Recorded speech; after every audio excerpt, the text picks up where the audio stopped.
Boom, my people, my people, my people. Tap on in, man. Tap on in with the good people. What's the big old deal with the good old people, man? Tap in, tap in, tap in. What's up, Kimberly? You up in here early. What's up, Kimberly? What's up, KJ? How y'all doing, man? Tap in. Let me fix this music. Tap in, my people. Tap in, my good people. Please tap in. Much love to everybody, man. How you guys doing? Tay Tack, what's going on with you, man? How you feeling and how you doing, man? Please hit that like button on you guys weigh in. Dwight, what it is, broski? What's going on, Dwight? The most talented individual in this business. You know what I'm saying? Doing big things. That beautiful on the block right there with my brother Coach Carl was work of Dwight. And it is absolutely awesome. You know what I'm saying? Much love to my broski, Dwight, Tay Tack, KJ, what it is, little homie. Kimberly, tap on in, man. Y'all tap on in. Let's speak about a few things really, really quickly. Um, Please tap on in, run it up, tap in, man. Good to see all of you that tapped in, man. Some of the broskies will be tapping in here in just a second. Coach Carl's right here. He's with us. Had to tap in just for a quick second, man. Please tap in, hit that like button on your way in, please. We're not gonna worry you long, but we definitely want to cover a few things, man, and talk about a few things that we thought was interesting.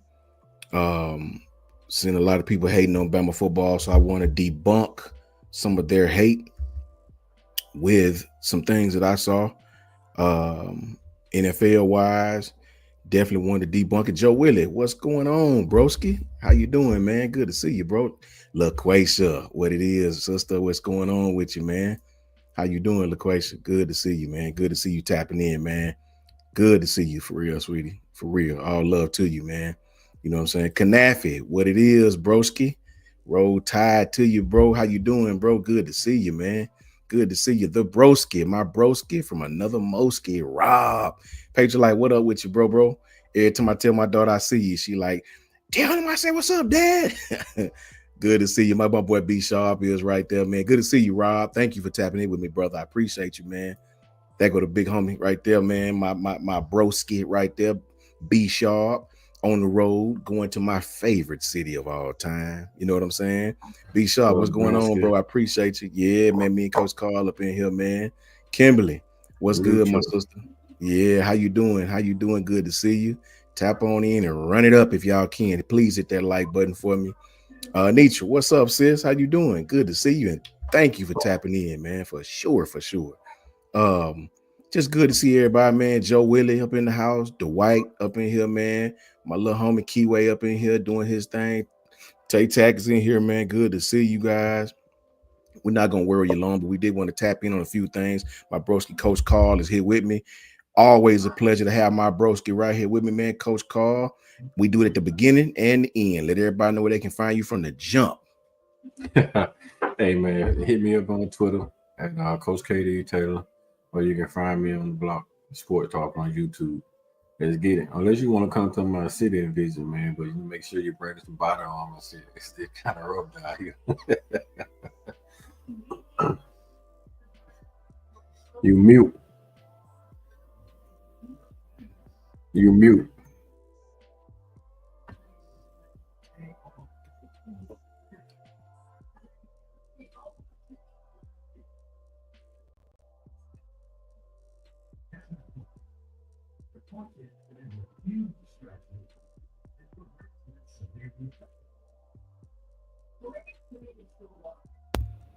Oh, my mute button. I hit this damn mute button so much, man. What would a live be without hitting the damn mute button? You know what I mean? Shout out to my brother Gil, man. Gil, did you watch that film? Did you watch that film, Gil? That'll be my early Christmas present to get old boy, get Emmanuel, man. That'll be an early Christmas present, man. That cat can play, man. Shout out to my brother Gil. Prayers go out to my brother Gil. Thank you, Gil, for tapping in with us, brother. Love you to death, man, for sure, for sure. You know what I mean? Anytime it's a good day, anytime you, my broski Rob in the house, Kimberly, the broski Travel Premier is here. Travel, what up with you, bro? What's going on, home team? Good to see you, broski. For sure. Good to see you, man. Thank you, Kimberly, because I'm just talking my damn head off and the damn mute button flashing. You know, what would a live be without a mute, man? I watch Jimmy Stein and Luke do that like every episode. You know what I mean? Got my broski traveling. Let's see if we can get him up here.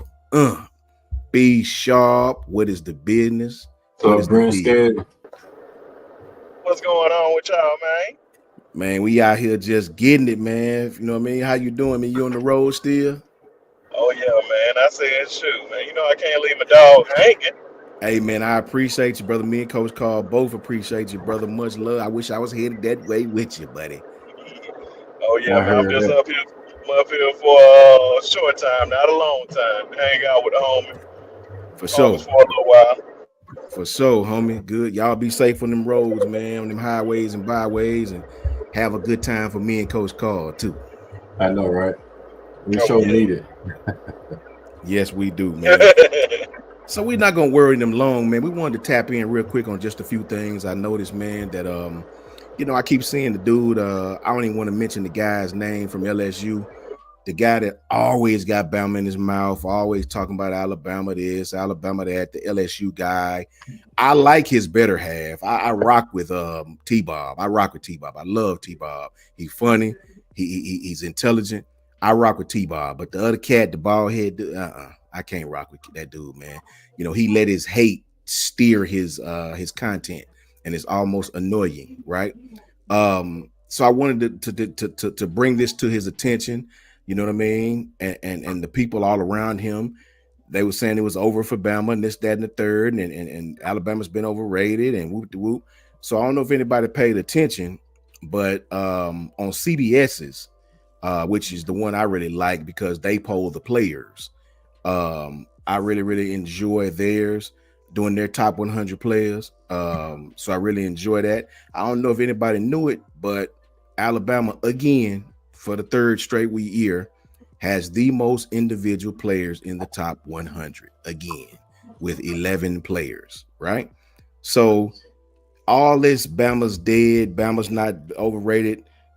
They're not only alive and well, Coach Carl, but with 10 players right here and 11 coming in as an alternate, with that alternate that makes 11, with 11 players, I think Alabama is not only alive and well, but actually surging again, because most of these players are young players. The only older player that's really on here, I would say, is probably, maybe Quinnen. Quinnen might be the oldest player on here. You know, everything else is young. These guys are energetic. They're all here. And I'm gonna go over the numbers, and I'm gonna go over all these players with everybody. Let you guys know who made the top 100. What do you say to these people, Coach Carl, that think Bama's dead and think that Bama's not doing big things still? Alabama's still running the NFL, Pro Bowls, All Pros, and now top 100 players.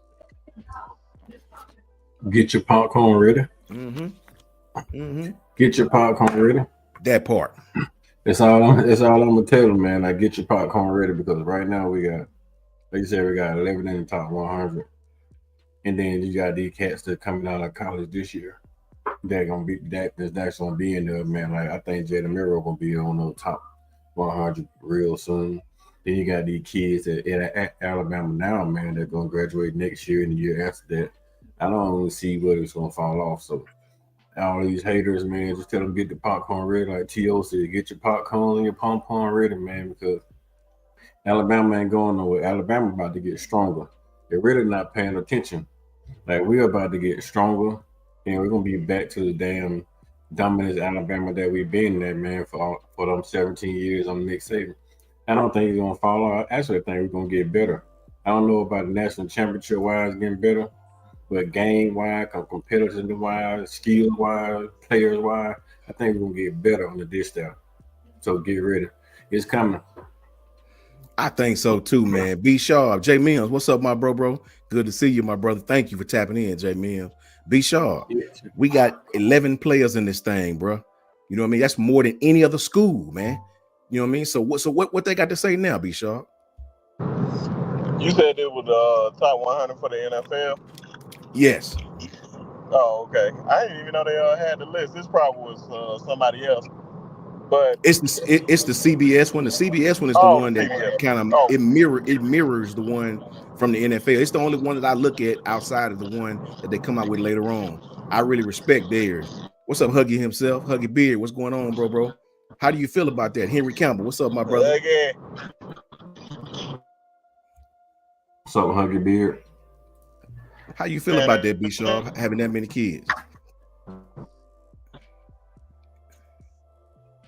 I'm about to say the standard is the standard still. That just let you know that. That's all it is. The standard is still the standard in Alabama. You just see players that they produce, and it's only going to keep coming with the guys that's going to come out next year, and the guys that I expect to be on that level for years to come. That's there now. So man, you just gotta. Y'all hear me? Yeah, we can hear you. We can hear you. We can hear you. Keep going.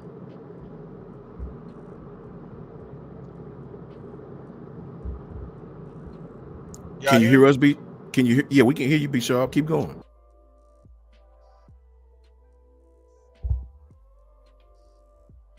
I think B Sharp might be in a little dead spot. Patriot Life says, anyone see the pic of Kiffin's kid standing next to Ty Simpson? Where is that on? What is that on, Patriot Life? Where at? Is that on Twitter? Instagram? Where did y'all see that at? I want to see that too myself. Yeah, he probably in that bad area, Nitra. He probably went through that dead area. You saw it too, Coach Carl? No, I haven't seen it, man. I was looking for it myself. Yeah, I'd like to see that. Patriot Life. Put where you saw it at so we can go check that out. I definitely want to see that, man. Somebody said X. So. Yeah, it's on X. Okay. On Lane's page, probably. Probably on Lane's page, but I don't follow Lane. So. Okay, cool. B Sharp, if you can hear us, we could hear you just fine. I don't know if you hit a dead spot or not. Yeah, he probably gonna log back on. My thing is this. That's you, B Sharp? Yeah, that's me. Okay. Yeah, my bad, man. It went out for a second. But yeah, man, the standard's still the standard at Alabama. Man, like I said, the guys that we got coming in and the guys that's there right now, you can see the type of talent that they bringing in and the potential that they bring. I expect those guys to flourish in the NFL too. Man, Bama not going nowhere, man. So they might as well just go ahead and get used to it. And thanks, man. It's probably be even more players when you said that was just the CBS one.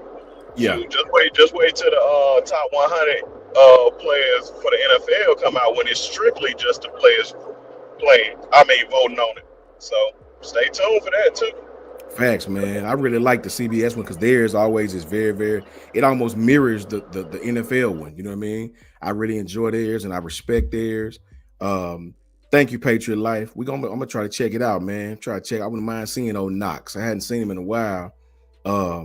Coach Carl, was you trying to say something earlier?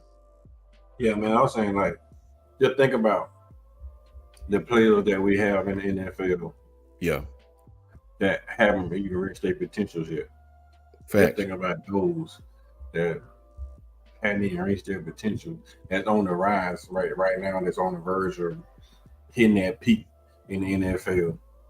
And just imagine once they get to that spot. Now, really now, we known that we could probably have 20, 25 players in the top 100. That's just from Alabama itself. There's just a lot of talent out there that just hasn't been reached right now. So, like, everybody hating, it's only going to get better. And the more these guys start getting reps, they'll keep on accumulating, man. So they can keep on hating, man. They can keep on throwing stones in the damn brick wall. You know how hard that shit hurt, right? Throwing stones at a brick wall, all I do is just bounce off and put a little dent in it and bounce off. Yeah. All those bricks you throwing, bro. You ain't doing that with throwing damn bricks at a brick wall. So keep on. We here. We ain't going nowhere. Just be real.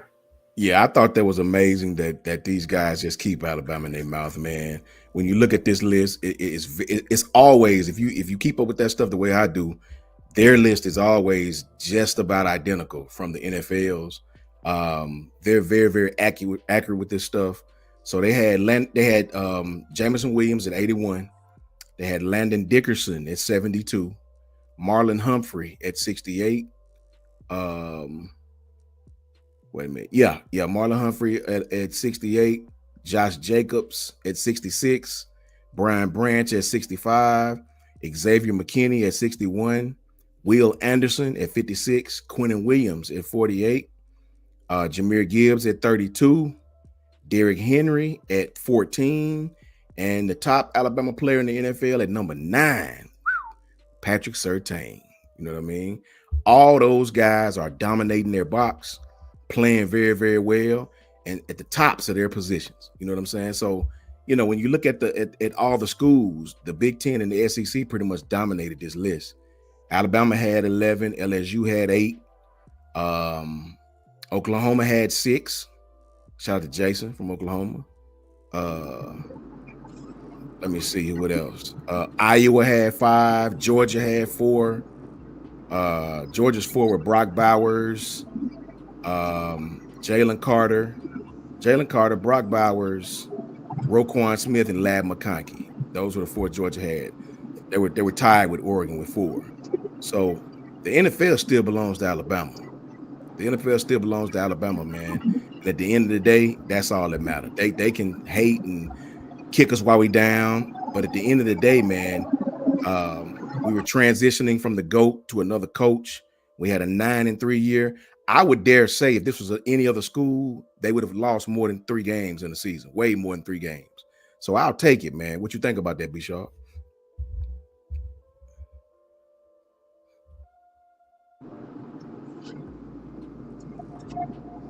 Oh, my fault. Are you good? I thought it was all mute, man. It wouldn't be a live show without that. I did it once already, dog. Trust me, I did it once already. Oh yeah, man. Oh, you basically talking about our record because it went out a little bit. Yeah, what I was saying was, you know, these guys pick and choose about everything. They pick and choose on stuff they want to hate on Alabama about. You know, Nick Saban left, huge void after 17 deadgum years. We still won 9 games, man. You know what I'm saying? So they want to talk bad about us. I want to know what you think about going into this next season, B-Sharp. Oh man, shit. You said what I think about this upcoming season? Yeah. Or last season? It was just the last part. Yeah, just this upcoming season. Being that we lost those 3 games, how do you feel going into this season? I feel more comfortable because a lot of those guys have those reps. A lot of those guys are still young guys. They have those reps. We have more depth. We have, I won't say, I have a little confidence more in the passing game just because I know it'll be better passing. I love what Jalen did for us, but all the guys on the roster are him. And so we're definitely going to the O-line. I believe you in the matrix, B. Sharp. That came out of I believe you in the matrix. Say something again. I'm still in the matrix. Nah, you good now. Go ahead. Yeah, my fault. Are you good? You good, bro? Keep going. We heard you. Keep going. I like Dewberry. Texas A&M. I feel like he's gonna fill a big void from Tyler Booker and let some of those young guys on the O-line get some more strength on them, more practice, so they ain't got to rush the plate so early. So facts. And the defense, I feel like gonna be our strongest point, especially in the secondary. So man, yeah, I feel real good about this season. Facts, man. What about you, Coach Carl? Look at what Jay Mims said. On top of losing Coach Saban, on top of having a brand new coach, brand new staff, brand new administration, brand new compliance officers, brand new playbook, we also lost 50 players to the draft and portal because Gibbs left right before summer camp. Grubbs left right before summer camp, and other teams would have folded. Facts. There's not many other teams that I think could have lost everything that we lost and still won 9 out of 12 games, man. How you feel about that, Coach? Hey, man, when it comes down to Alabama football, even though we had a disappointing season last year, I feel phenomenal about the future. Yeah. Because like Brinsky said, with the talent that we have coming back on offense and defense, and then the stat receiving room that we have, We have a 3 or 4 head monster in the backfield. We got 3 very viable quarterbacks. I am so ecstatic, man, about this team. All I can do is just sit back, relax, man, like I said, and just get ready. Hopefully the kids perform like we expect them to perform. And if they perform exactly the way we expect them to perform, the sky is the limit. Because we know in football, it's ups and downs in football. You can be on a real high, and then all of a sudden you can just drop off because you get up big, you start getting a little relaxed, get comfortable, then you start to change. Sometimes you get down, then you get down on yourself, and you start spiraling. But I think with the way these kids, the ups and downs they had last year from the high from Georgia, then the low to Vandy, Facts. then you turn around and you go ahead and lose to Oklahoma. You struggle against Auburn for a minute. So I think with all that we went through last year, all that the board went through last year, it's the first time head coach in the SEC with a brand new offensive coordinator, new defensive coordinator from what came on that first time being a defensive coordinator in the SEC in big time SEC football. I think that everything that we went through is one of those stepping stones that we had to go through last year to get where we're going to be this year. And I think that from the downs from last year to the down, so the ups to this year, I think it's going to be a big step ahead because of what we went through last year. So I'm very excited about the future of University of Alabama football, even though it may be a setback, 1 or 2 setbacks per year on the Kalen DeBoer. He gonna win all the game that he ain't supposed to win. Sometimes he lose more that he shouldn't. So we probably gonna have that for maybe a year or maybe 2 more years until he figure out that, hey man, you just gotta beat the team that you're supposed to beat. And sometimes if you lose against the one that you shouldn't, it's not really a death sentence. So I think we're gonna go, and I hope that he learned from last year and he come out this year. Just go ahead and do what chat said, put B to the A and keep it moving, man. It's like we just gotta handle business like we used to do back in the days and let the whole world know that we back, we still here, we never went nowhere. And we want those fan base to start back going on TV. Every time they see ESPN, we want all those fan bases to say we want Bama again. Because when you start calling for us, that's when we know that we are that power that we are. Facts, man. Facts. I couldn't have said it better. Shout out to my brother Link, man. My favorite college. I appreciate you, Link. Much love, man. The best college football chat. Right there, man. Everybody that's in there, man. I appreciate you, Link. All love all day, brother. You already know. Nichols, $1.99 super chat, $2 super chat. Like I've said before, if coach say it, I'm with it. Hey, Nichols, you know what?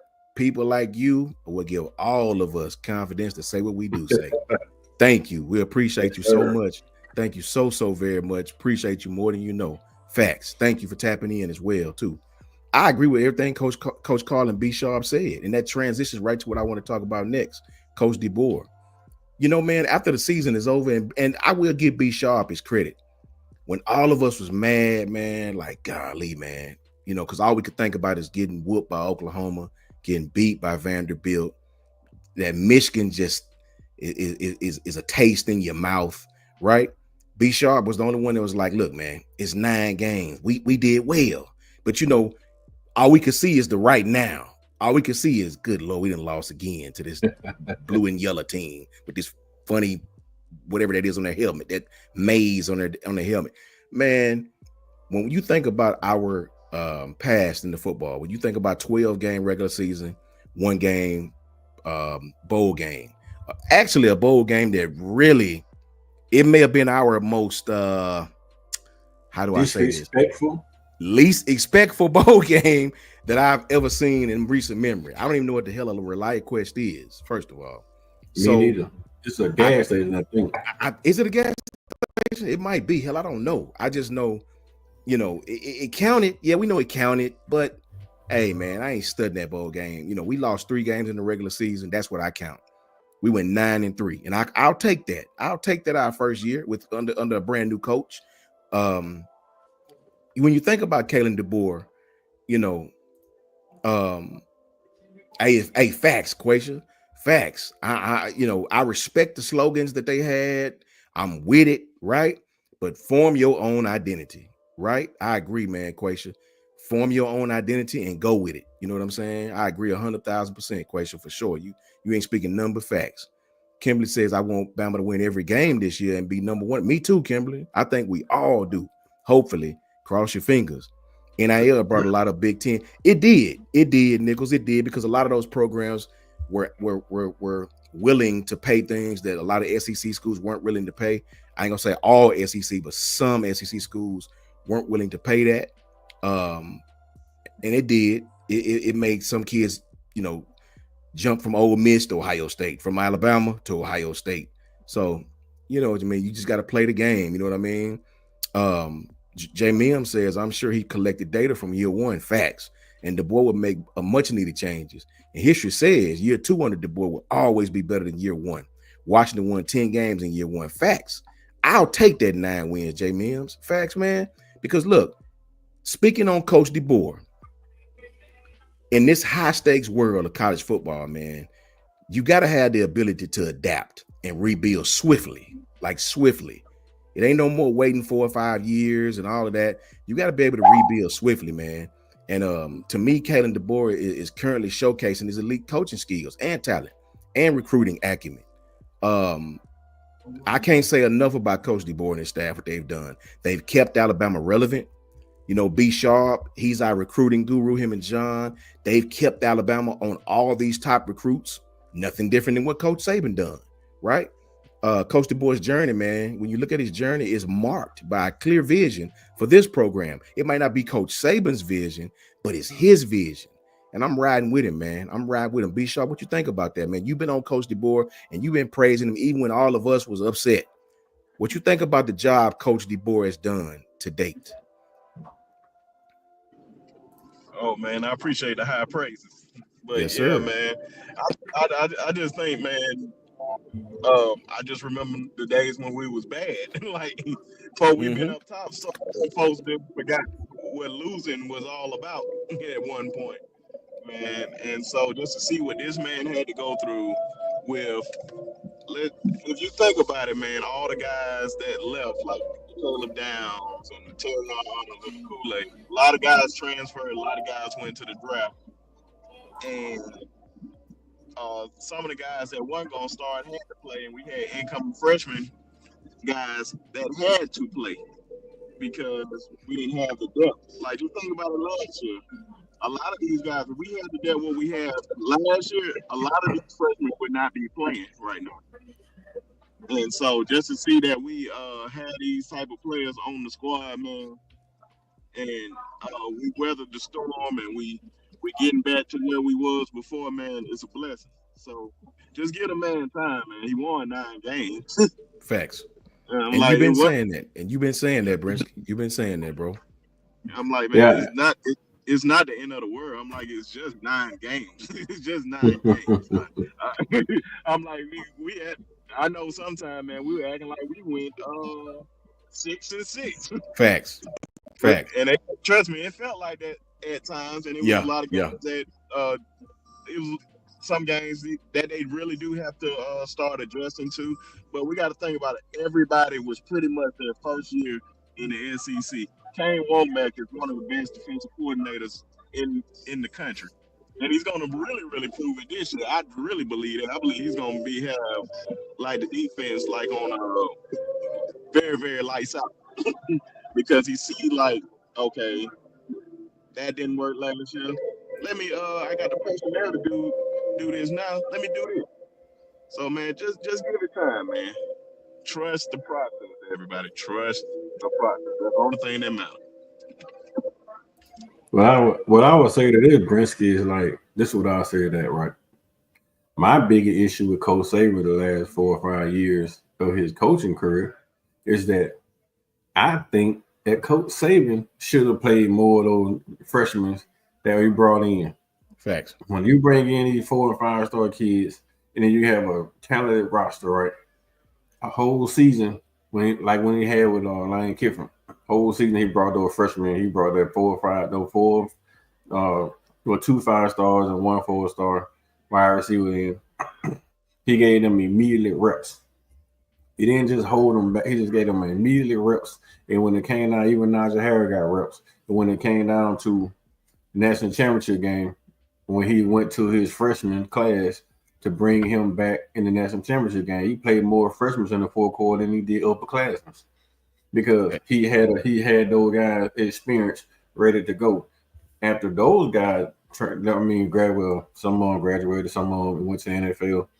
The next few classes he didn't play as many freshmen. He kept the freshmen on the bench. And when we came down to the national championship game against Georgia, when we lost two of our top two receivers, we had no other bodies to go to but freshmen, and the freshmen had zero experience.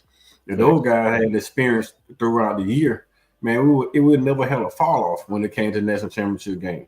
Even when it came down to Michigan, when the seniors wasn't getting open, he never turned to the freshmen to give those guys opportunity to play that season. So when they need them in crunch time, we never had those bag ups. I think under the board and under Caden Womack, it's actually better because now you bringing in these top tier guys and you giving them opportunity to play. I mean, we criticized them a lot last year for them swapping in and out bodies. But by the end of the season, we had 14, 15 kids playing on defense. Yeah, five different corners. Like they're just swapping in corners, man. And you start looking at it, it wasn't even missing the drop, wasn't even missing the beat. Everything was still flowing just perfect. And they were swapping out players just about every other play. Nobody missed the beat. And I'm just sitting here back looking. I just went back a couple of days ago just watching film. Like at the end of the year, we were rotating so many young kids that right now, that if somebody goes down on defense, we won't even miss a beat on defense. Facts. Period. Because there's so much talent in everybody getting experience and doing the season now. Man, you think about it, man. Going through the season, we got our top 3 receivers, but we still have 8 other receivers on the roster that can come in and give you plenty experience, plenty reps. I think it's better under the board than it was in the last few years on the Saban. Now, I'm not saying the board is a better coach than Saban. Right. But the way they're rotating those players, getting those guys experience, getting those guys rep, we are in a better situation to perform better late in the season if we have an injury under the board than we did on the Saban.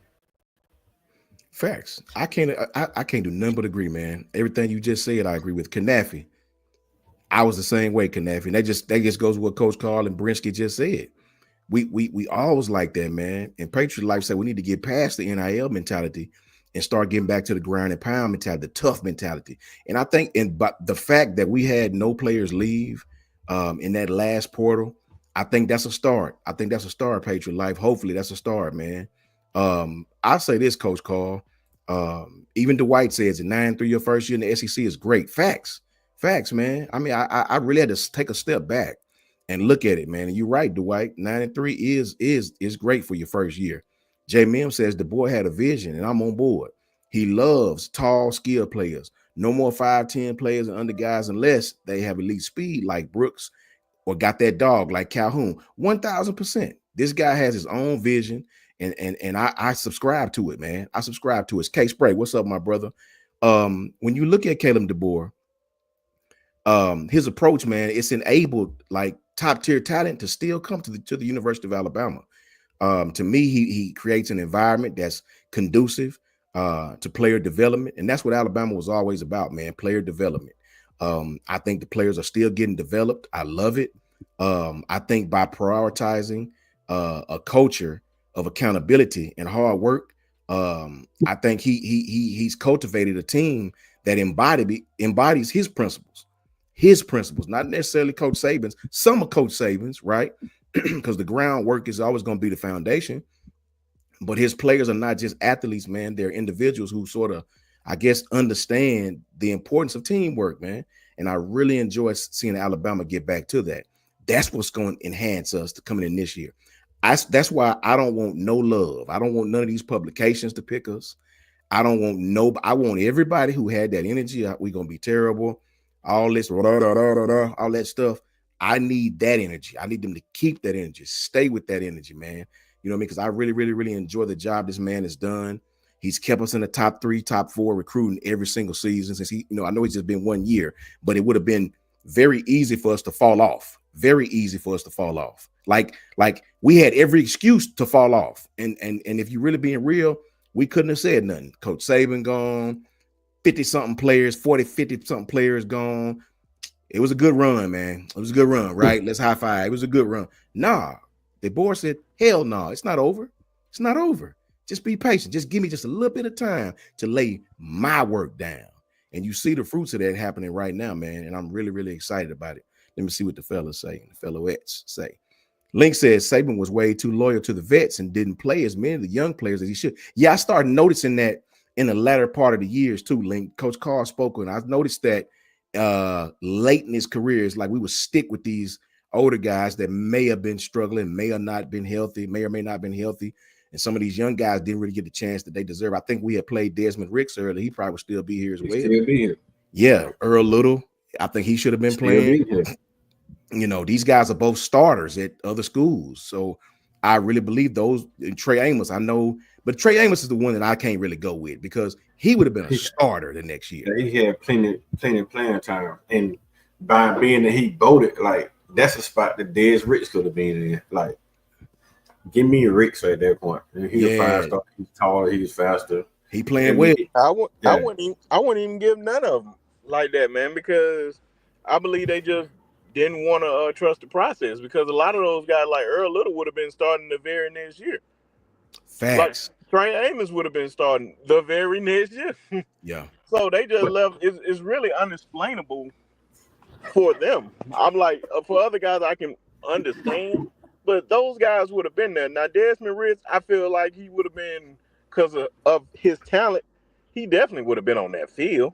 Facts. And I'm about to say, it ain't no rush to just get a lot of guys on the field just because they 5 stars or whatever star you think you are or whatnot. Because, some of these guys need to just sit down for a minute, learn the game, bulk up, work on their speed. Just, and you already know, Coach Saban is not going to put you on that field if he does not trust you in practice. Like, if he don't see the work in practice, he is not going to trust you. We got to remember, like, we may have wanted to see that,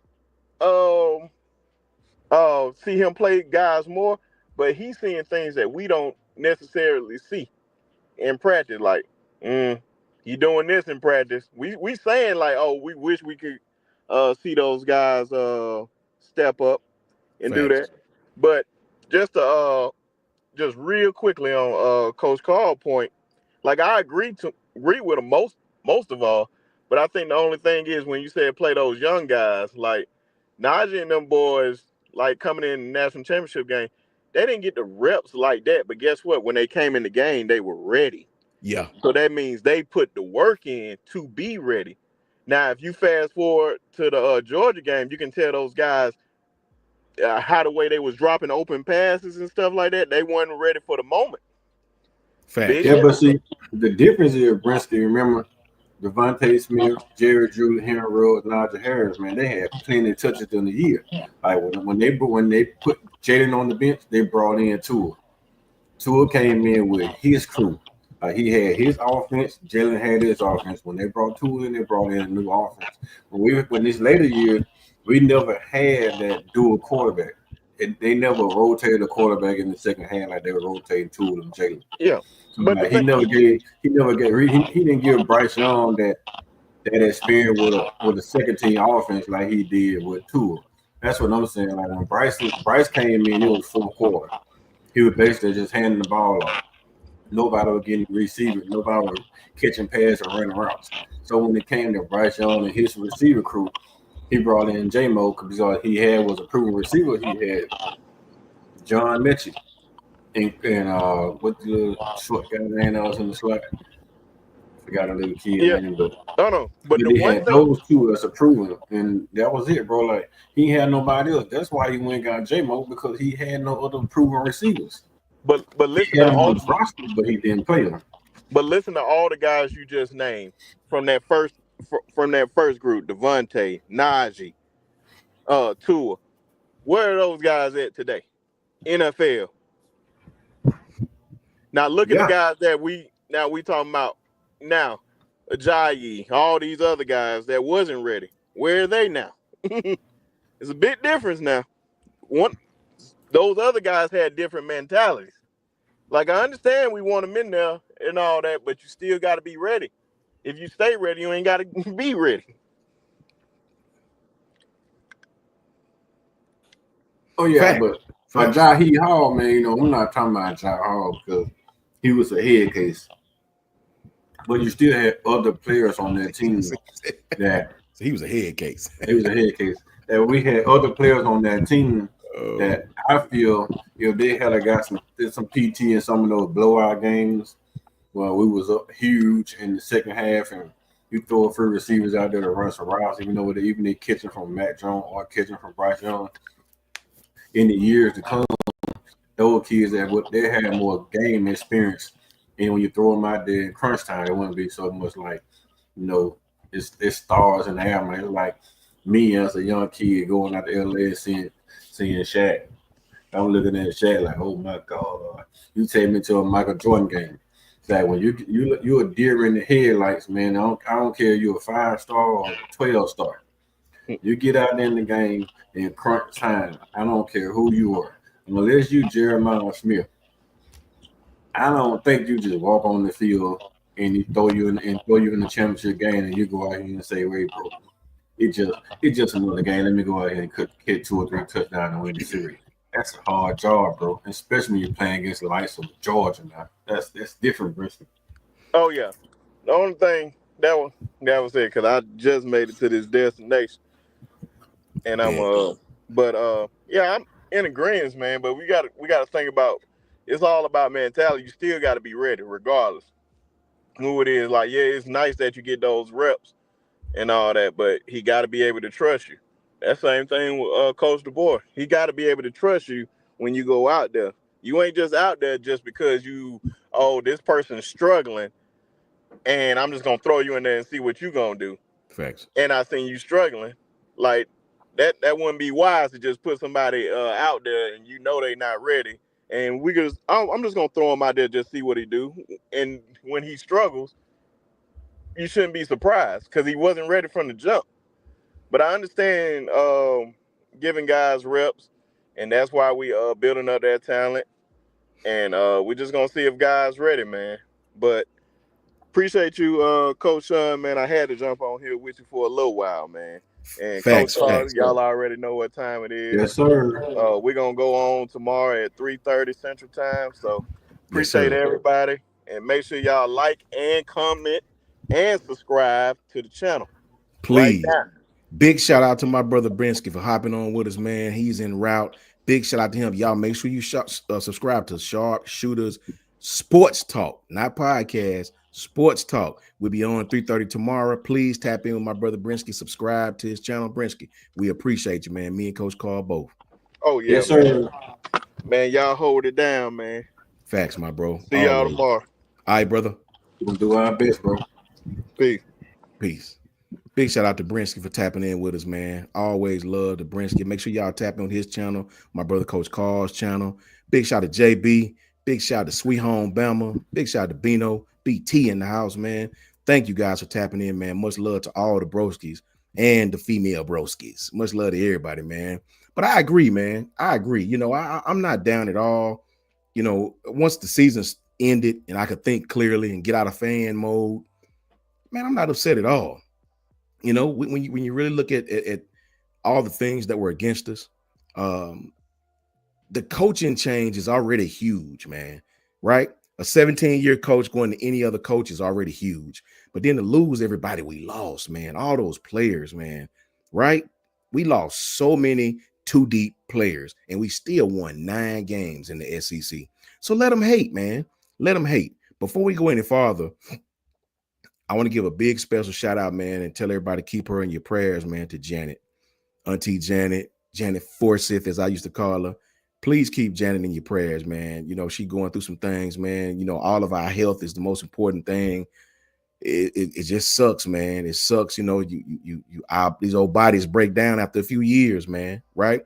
It don't never be seen like it be long enough, man. Please keep Janet in you guys' prayers, man. I know me and my family are, and She's always loyal, man, to Bama. Keep on your prayers to Janet, to Miss Jenny, myself, and Patriot Life, and Kyle. We got an opportunity to meet Jenny, and man, she's going through sort of the same thing. And it's just really, really, really tough, man, to see people, good people going through tough stuff, man, life-changing stuff.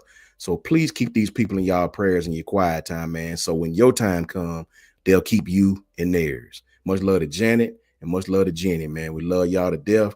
You know what I mean? We're family at Bama, you know what I mean? Over here at least. And we're going to continue to pray for y'all, man. That's real talk, man. You know what I mean? But yeah, big facts, Coach. Big facts, man. Facts, man. Facts, Coach Carl. You already know, brother. You already know how we do, man. Yes, but sir. I'm excited, man. I'm excited. I don't really even like thinking about football season because I be wanting the season to hurry up and come. So, there's my boy KB. KB, what up with you, bro? Kangaroo Black. KB, what going on with you, bro? How you feeling? How you doing? Y'all make sure y'all tap in with the broski too, man.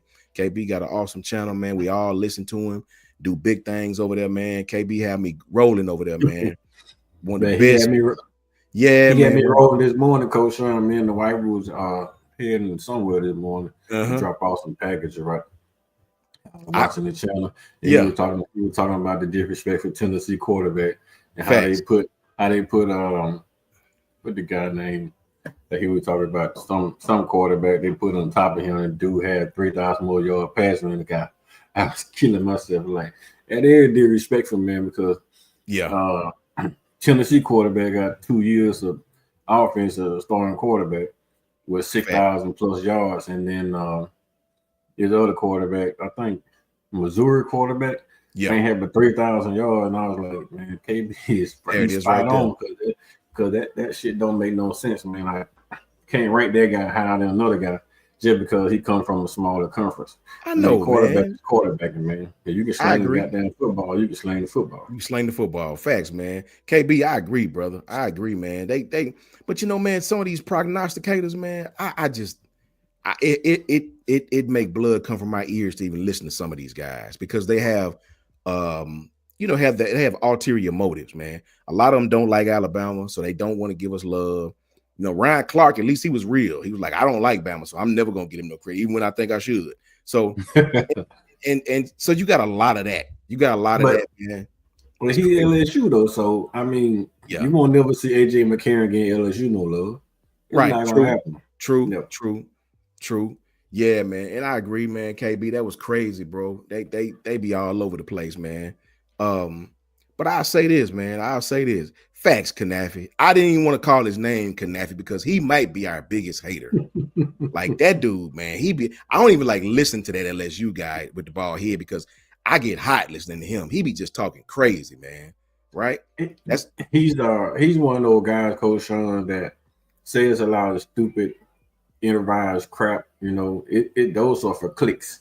Yeah, to make everybody tune in. Facts. You go in there and you say something stupid or you put up a stupid post and then you get folks to click on it. Yes. All you doing is getting clicks. I mean, I thought about it myself going out there and saying something off the wall dumb just to get some clicks. But it's not even worth your integrity, man, and your good name. Facts, so man. I'm not even gonna do it. But those what those guys do. Those guys throw out these outlandish statements just to get some clicks, man. So let them keep getting his clicks and then looking like an ass the whole time about it, right? Facts, man. Look, you see what KB say? KB say, you know how it is with former LSU players. And yes, he does that for you. Facts, KB. Them dudes will say something bad because he know all the Bama fans are so passionate that they're going to run right over to his channel. Did you hear what such and such said about such and such? So. And we're going to get his ass hell. So we giving his ass hell on Twitter, Facebook, I mean, on YouTube, and then all of a sudden his name just keep blowing up. Facts. So that's why I'm glad you don't even call his name, just a little bald-headed guy. Yeah, I'm learning in these social media spaces what people do to make you run back to their channel and they say what they say, so I don't even mention them, bro. But I'll say this, man, Link and KB and JB, everybody, I am excited about this year, man. I'm excited about this year because of, I'm an offensive guy. I'm an offensive guy. I can talk offense with anybody. I watch Grub film all the time at Washington and Seattle. Not necessarily Seattle because it's a different game in the pros. different. We talked about how it's different spacing. We talked about the hash marks being different. But I really, really watched him at Washington, the horizontal stretches, especially against one single high safety structures, two safety high. Everything that they did at Washington, I know we may not do everything, right? But as an offensive coach, I respect the principle. I respect the principle of what he's trying to do as far as one-on-one situations when teams are playing zone. How does he attack you? This guy has a lot of tools in his shed, man. He has a lot of different things that he do, and I cannot wait to see this version of Alabama football, man. Son, that go my partner, man. I ain't seen Son in a minute, man. What's up, Son? Just got in. Had to run back to the beginning. Shout out to the fellas. Elephant, yeah, man. Son, good to see you, man. Good to see you. Long time no see, brother. Good to see you, family, for sure. We just vibing about Alabama football, man. We talked about Alabama having the most top-rated players in the NFL. We got 11 people right there in the top-rated players in the NFL. We talked about Coach DeBoer and how he, we really enjoy the job he's doing. We really think Coach DeBoer just picked it. He just, as we say in church, he just picked the cross up and kept on walking, man. He picked his cross up and kept on going. That's what he's doing right now, man. It's crazy. What's up, Corey? Good to see you, man. Grubb said they are going to be aggressive. Exactly, Corey. Aggressive. Yeah. But you say we got 11. I think with Jalen we got 12. So we're going to have to count out their quarterback, man. So hey, Jalen should definitely be up there. I seen it. They had 11, but and that's just the CBS list, which mirrors theirs a lot of the times. So definitely, man. I think Jalen gonna be in the top 25, man. Like, yeah, that's a different type of player when the players vote.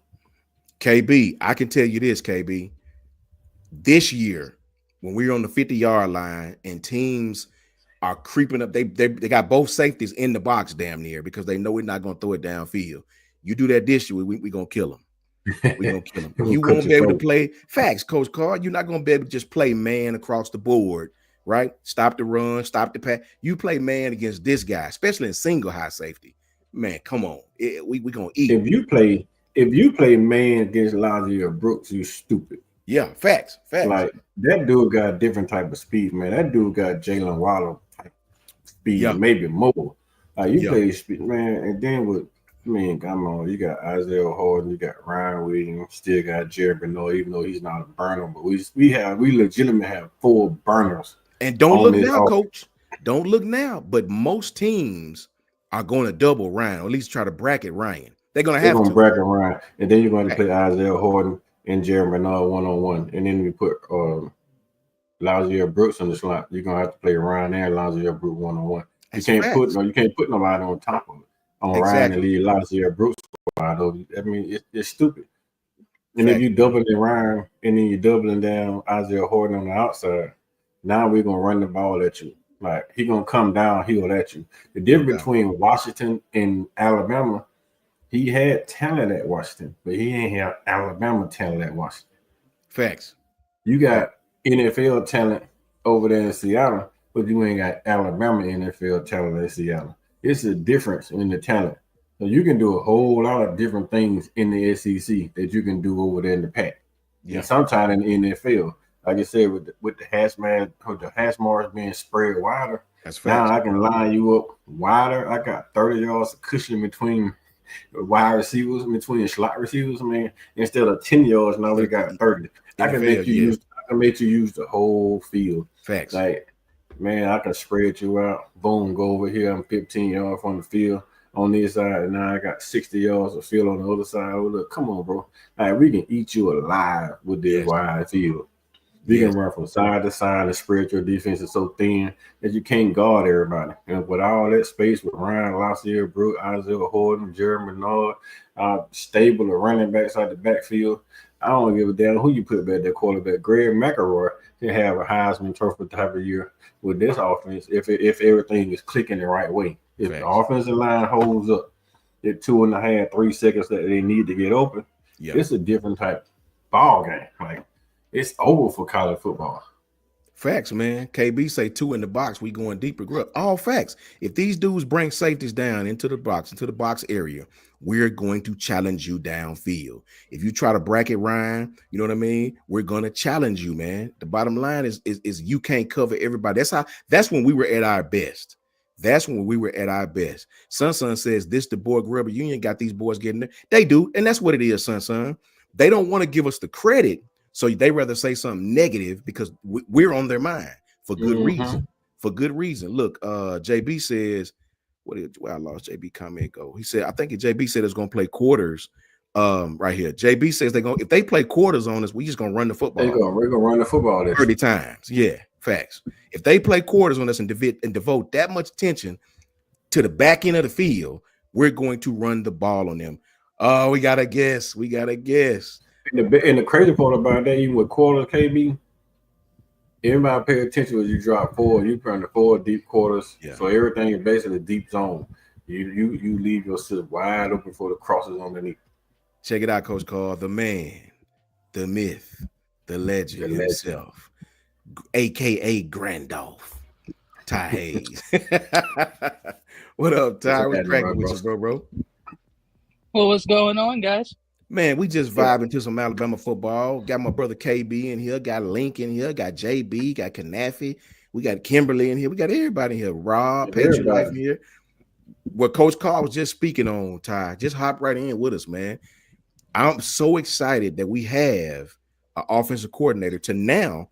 Most teams are going to try to double Ryan. They're going to have to try to double Ryan. If they don't double Ryan, we're going to eat them up on the back end. JB just said they're going to try to play quarters against us. If they play quarters coverage, we're going to run the ball 30 times. Coach Carl was just speaking on it, right? If you try to match us on the back end, we're going to run the ball 30 times. Run the ball that year. Facts. What you think about that? What are they going to do, Ty, when we line up these receivers against them?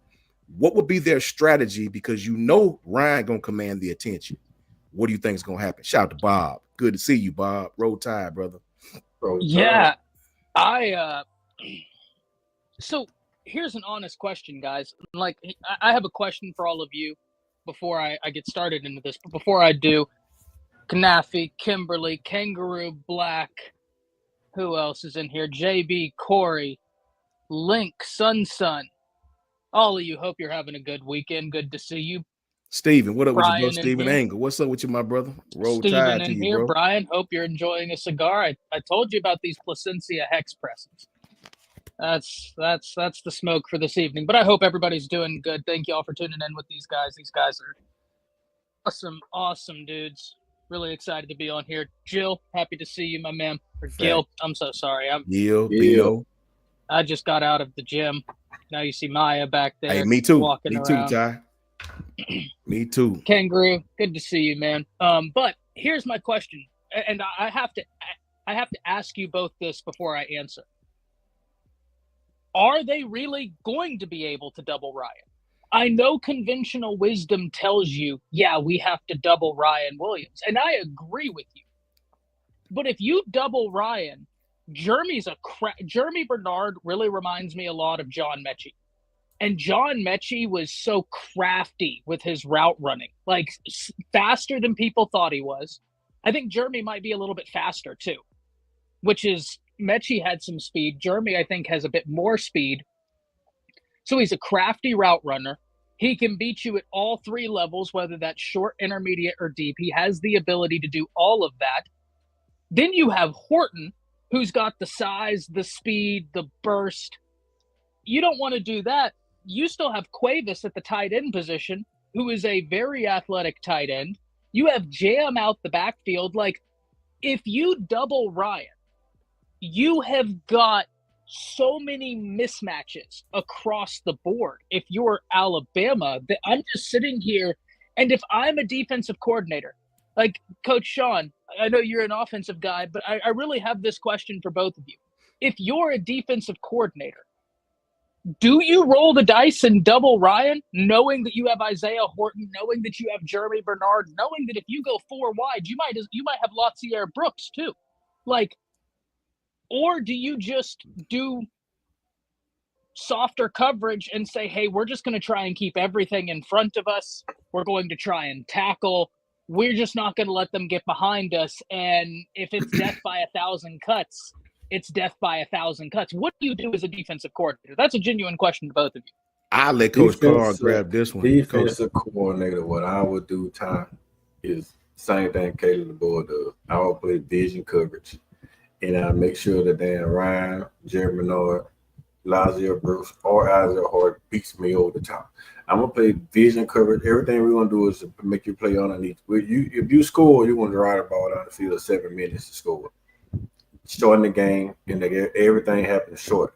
So if you start trying to have, if you get a defensive back to try to press coverage, to try to jump around, then it lights out. Man, they're gonna start striking at the band, right? So just play deep, play intermediate, and give up the short stuff. So I'm playing 7 to 10 yards off because I know the speed. Then I'm gonna have my safety stay deep. So we're gonna play cover 2, cover 3, or cover 4, like KB said earlier. But instead of we're playing quarters or something like that, we're gonna play quarters, run defense quarters, and try to make them pass the ball short underneath where we can get some scripts or try to get some, try to force some fumbles like that, or force Ty to make a bad read like that and turn the ball over in that case. But other than that, man, I'm not going man at no point unless it's man 2. I might man 2 with 2 deep safeties, so I keep somebody over the top. Because the speed Alabama has and the receiver core they have, you don't want to give them nothing early, nothing fast, nothing quick hitch. Because they get them rolling early, it's going to be lights out, man. You're not going to be able to stop Ryan Groves. It's kind of like you play Ryan Groves like you play Sarton, like you play Kiffin. Don't give them nothing deep, because you give them something deep, they're going to run you in the ground. Like they'll start off and they'll beat you to death because you're never going to be able to catch up. Facts. I personally think that it depends. I agree with what Coach Carl said. I also think that it will be some teams out there like a LSU, depending on their talent, that they may try to play man for a couple of series, just depending on, because remember, there's some teams out there that got some really, really good defensive backs. Yeah, I LSU think had there are two draft eligible corners. Like they got 2 right. draft eligible corner, a 2nd round pick, and thinking like a 2nd and 3rd round corner. Yeah, but I don't think they got the foot speed as the receiver that Alabama has. Like you can throw some teams, out there that can have one solid corner that can play man, but who you gonna man them? Like pick your choice. If you man Ryan Williams, even though he's not the physical guy, but he's fast. So you can't really man around. You're gonna have to have an even man with one on top. You can man Jerry Menard because he's not that fast. You can probably man Isaiah Horton until you get inside the red zone. Now he's a jump ball type of kid, so you can't man him in the red zone. You got to zone him in the red zone. So it's like pick your poison with Alabama right now. Yeah, I agree. I agree 100%, man, because that cover 3, as we call it, middle of the field close. They 7 defenders. You want to close that off. I think that's true what Coach Carl said, and it's not going to be a lot of teams that's going to be able to do that. I think based off personnel, somebody will try it. You know what I mean? Somebody will just try to be physical with him until Ryan can show that he can, get off press consistently against the teams that's really, really aggressive with him. Somebody will try it. That's football. Let's try this. Let's try that. But once the film get out of him, I guess extenuating his weaknesses, stuff that he was weak on last year, if you want to say, it'll be teams that'll study that. I would, what did he not do well? Let me look and see what did he not do well. It'll be teams play him like that. A lot of that was inaccuracy at the quarterback position. Sometimes a lot of it was sometimes he would shorten his routes on times he shouldn't shorten his routes, or run too deep on times he shouldn't run too deep. In the SEC, if a route is supposed to be, that's what made Devontae Smith so good, bro. If the route is supposed to be 12 yards, you better believe he running 12 yards. He breaking at 12. I mean, not 15, not 11, right? And that repetition, every day doing it. That's what made Devontae so different. I think Ryan is going to extenuate his weaknesses, make him better, because I seen him working out with Devontae. So it's a cluster. It's a mixture of everything, man. But the bottom line is, if a team is willing to play man against Ryan or double Ryan, all that's going to do is open up for other receivers, man. All that's going to do is open up for other receivers. And that's when Alabama was at their best. That's when Alabama was at their best. So yes. You remember when they started doubling Jerry Judy and they turned him and Ruggs loose, turned Jalen Waller loose? turned Smith loose, like you had to pick your poison. You double Judy, and then everybody else beat you. Because Judy would go games that he didn't have but 1 or 2 catches, and everybody else would have like Devontae Smith had 4 touchdowns in one game because you double Judy. So I mean, this type of offense that I think that we're going back to, man, that it's going to be so potent that if you double one, you're going to turn loose 3. So the best thing you do is try to zone them all out, and hopefully you can stick with zone. But if like Ryan, I think Ryan and Lacier Brook has that J-Mo type of speed, man. That zone beater. Like Georgia tried to zone J-Mo, and J-Mo ran past the zone. Like I think it's that type of speed on Alabama right now, man. That because I mean cover 3, man. A lot of folks play cover 3, but the middle of the field is a safety. Facts. But the 2 outsides of the field are corners. The boundaries are the corners. Corners get beat. Like you put a corner in cover 3, 9 times out of 10, man, the corner, if he's not Pat Peterson type being corner, they're gonna get beat. Even with Bama last year, man, you see when Bama went to cover 3, our corners got beat. Because a lot of corners, man, you backpedaling until you get a yard or 2 up on the receiver to find out is he gonna streak or he going post, he going curl, he going out, he digging. Like you gotta backpedal until you figure out. You gotta stay square until you find out what he's doing. And by the time you find out what he's doing, once he hit that second gear, he run past you. It's over. Like it's wrap. 100%. So cover 3 is one of those hit and miss type defense, man. I don't really like it. Honestly, I don't like it. You got to have the personnel to run cover 3. That's a whole fact, brother. Stephen Angle says, Coach Sean, is Jake Mirror still around? Jake, we hadn't spoke with him, Stephen. We don't know where Jake. I don't know where Jake is. I've been trying to get in contact with him, man. I'm just to make sure he was okay. But if I know Jake, man, Jake probably somewhere chilling, sipping a pina colada, kick back with his shades on, doing this right here. You know what I mean? Jake, I don't know where he at, but I know Jake, man. He is good wherever he at. We just waiting on him to come back, man. He got a seat with us anytime. You know what I mean? That's the brother. We love him. And that's just what it's going to be for death. You know what I'm saying? Shout out to Jake, wherever you at, brother. We waiting on you to come back, my friend. That's right. I texted him the other day, man. He didn't hit me back, so I'm still waiting on that hit back from the text. Yeah, man. KB says, I think another guy we got to watch for is Rico Stock. So that's a good question. Let me ask you guys this, Coach Carl and Ty. So, DeBoer, before we get into this last subject, let me ask you this first. Being that DeBoer, well, not DeBoer, but Grubb being a screen pass guy, a wide receiver screen pass guy, short throws, meshes, vertical play action, being that he liked the post concepts, which I do too, great at manipulating those 2 safety high structures. I want to know what you guys, how do you see our receivers that we have? The Rico Scotts, just like KB said, the Ryan Williams. We know Ryan. We almost don't even have to speak on Ryan. We know Ryan. But everybody outside of Ryan, how do you see these guys fitting into this type of scheme? The horizontal stretches. Yeah, I'm going to even say this. I think we can include Jeremy Bernard in that same conversation with Ryan, right? In terms of, I just think Jeremy is such a great weapon for any team to have. Like, I think every team out there, if they were told, hey, Jeremy Bernard is going to be at like your wide receiver 2, they're all thinking, oh, goodness gracious, if that's our wide receiver 2, we're in great shape, right? Because he really does remind me a lot of Mechie, where it's just one of those guys, it's like he can do whatever you want him to. And so Jeremy, I think, is just such a great compliment to Ryan. And let's not forget, gentlemen, Jeremy Bernard's played under Ryan Grubb.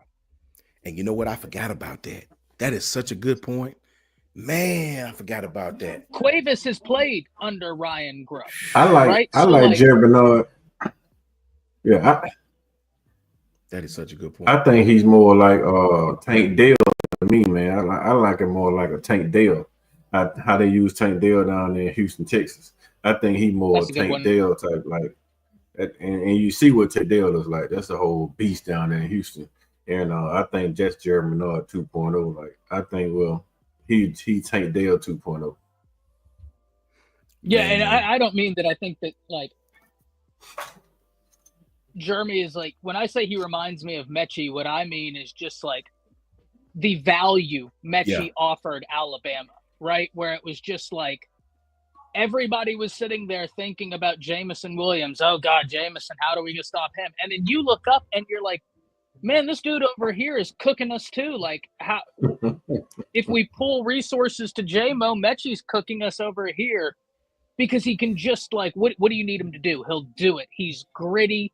He's a dog. You remember when Jeremy first got to Alabama last year for the spring game, he goes up and gets smacked by Malachi Moore. I mean, smacked. Like, that's about as hard of a hit in a spring game as you're going to see. He got up pumped. Like, he got up, and it was almost like when he gets contact, he's more excited. And when right then and there, I knew. I was like, oh, he's a dog. Oh, this is perfect. So I think those two are spoken for. I think Isaiah Horton offers you such a compliment on the other side, because let's pretend in a world like Horton's going to take that other outside spot. Facts. Because the brilliance of Jeremy and Ryan is you can move them outside, inside. Like they have that positional versatility, kind of like Devontae Smith did, right? Where he'll cook you on the outside, but God forbid you let him get inside and he's going to cook you. Like, he could just do so much. Jeremy and Ryan have that ability. You can put them inside, you can put them outside for the matchups, right? Where do you want to get them? Who do you want to match them up on? Coach Carl, you were talking about cover 3. You put Ryan on the inside in that cover 3 and have him run right in front of the face of the safety. Now those two outside corners are sitting there worrying about Horton one-on-one and Jeremy Bernard one-on-one. And that safety, he can't do anything but watch Ryan Williams. And here's the kicker, gentlemen. If you're in a 4 wide, now you have Rico Scott. Now you have Cole Adams, who's a tricky route runner. And let's not forget, he ran like a 10,600 meter dash. When he's healthy, he's a lot more athletic than people give him credit for. You have Lotzier Brooks. You have Cuevas, all there to soak up whatever the defense can account for. So when you look at what Alabama presents from a talent perspective, looking at the tight end room, looking at the wide receiver room, and then looking at what DeBoer and Grubb want to do, I really think Grubb is looking around thinking, man, I have all the weapons I need for my offense. I can. What do I want to get in my bag with that day? What do I want to attack them with? I have guys to do it all. And I think if you're an offensive coordinator, that's so exciting. Being able to have a guy like Jeremy who can already teach the guys what DeBoer wants, but now he can be a leader in the room in terms of, oh, this is what Grubb wants for the wide receivers. Now you have Cuevas, who can do that same thing for the tight ends. Oh, this is what Grubb wants. Now you have Parker on the offensive line with all the offensive guys being like, this is what – gentlemen, we have a guy, Austin Mack, in the quarterback room. You have a guy at every position group except running back that can be like, yeah, this is exactly what Grubb wants. And I've said this so many times. There's a reason why in college, a lot of the times, tutors are your peers as opposed to a professor. Facts. Because it's easy getting that one-on-one with someone who is a peer because you relate to them. So you get that coaching from the professor, then you go to the tutoring session, and now you're talking to someone who's like your age, your peer, and now you're just kind of repping what you just learned.